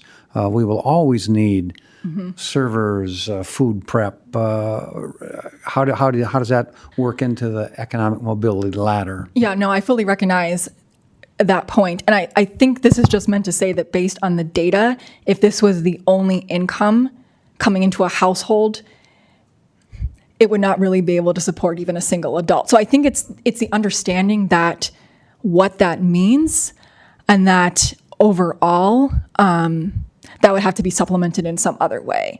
So I think going back to, I can't quite remember when the point was made, but thinking about how people transition through those different stages, but kind of just recognizing what that means to be in some of those occupations, and that there are other supports that those people are needing. And if I could add, and Amanda, you correct me if I'm wrong. So you're absolutely right. Like, we are a hospitality-based community, right? And so, but when you think about economic mobility, income and pathway is one component of economic mobility. And where we influence and directly lead are in the housing pathways, the transportation pathways.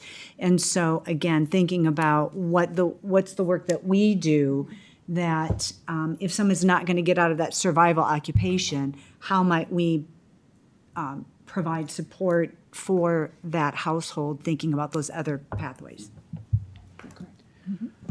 Councilmember Miller.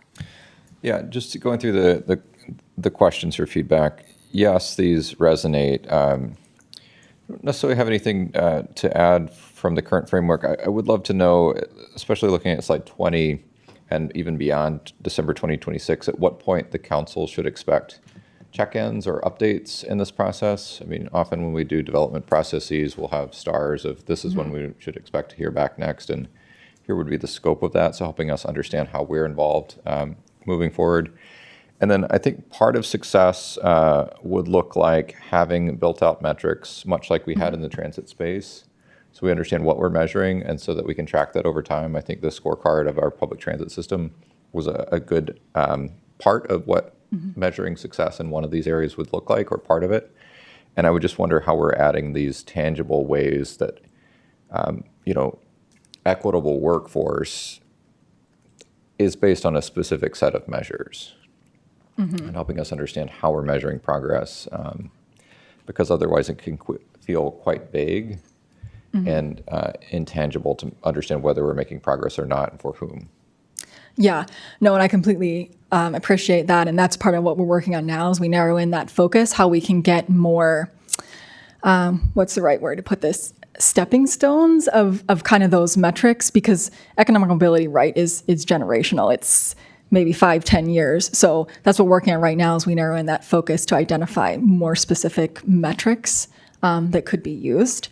And I think along with that, we can work alongside leadership to provide kind of that glide path for you all and keep you all informed as this moves forward.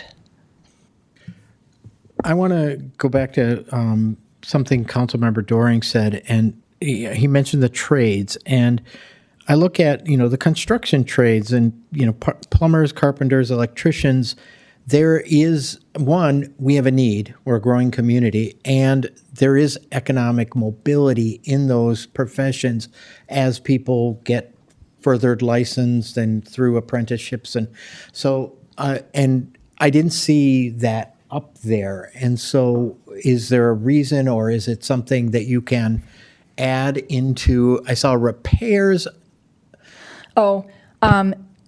That's probably just because it wasn't in it one was of the stability, and I think the construction trade should be something that you certainly should look at and look at as a major piece of our economic.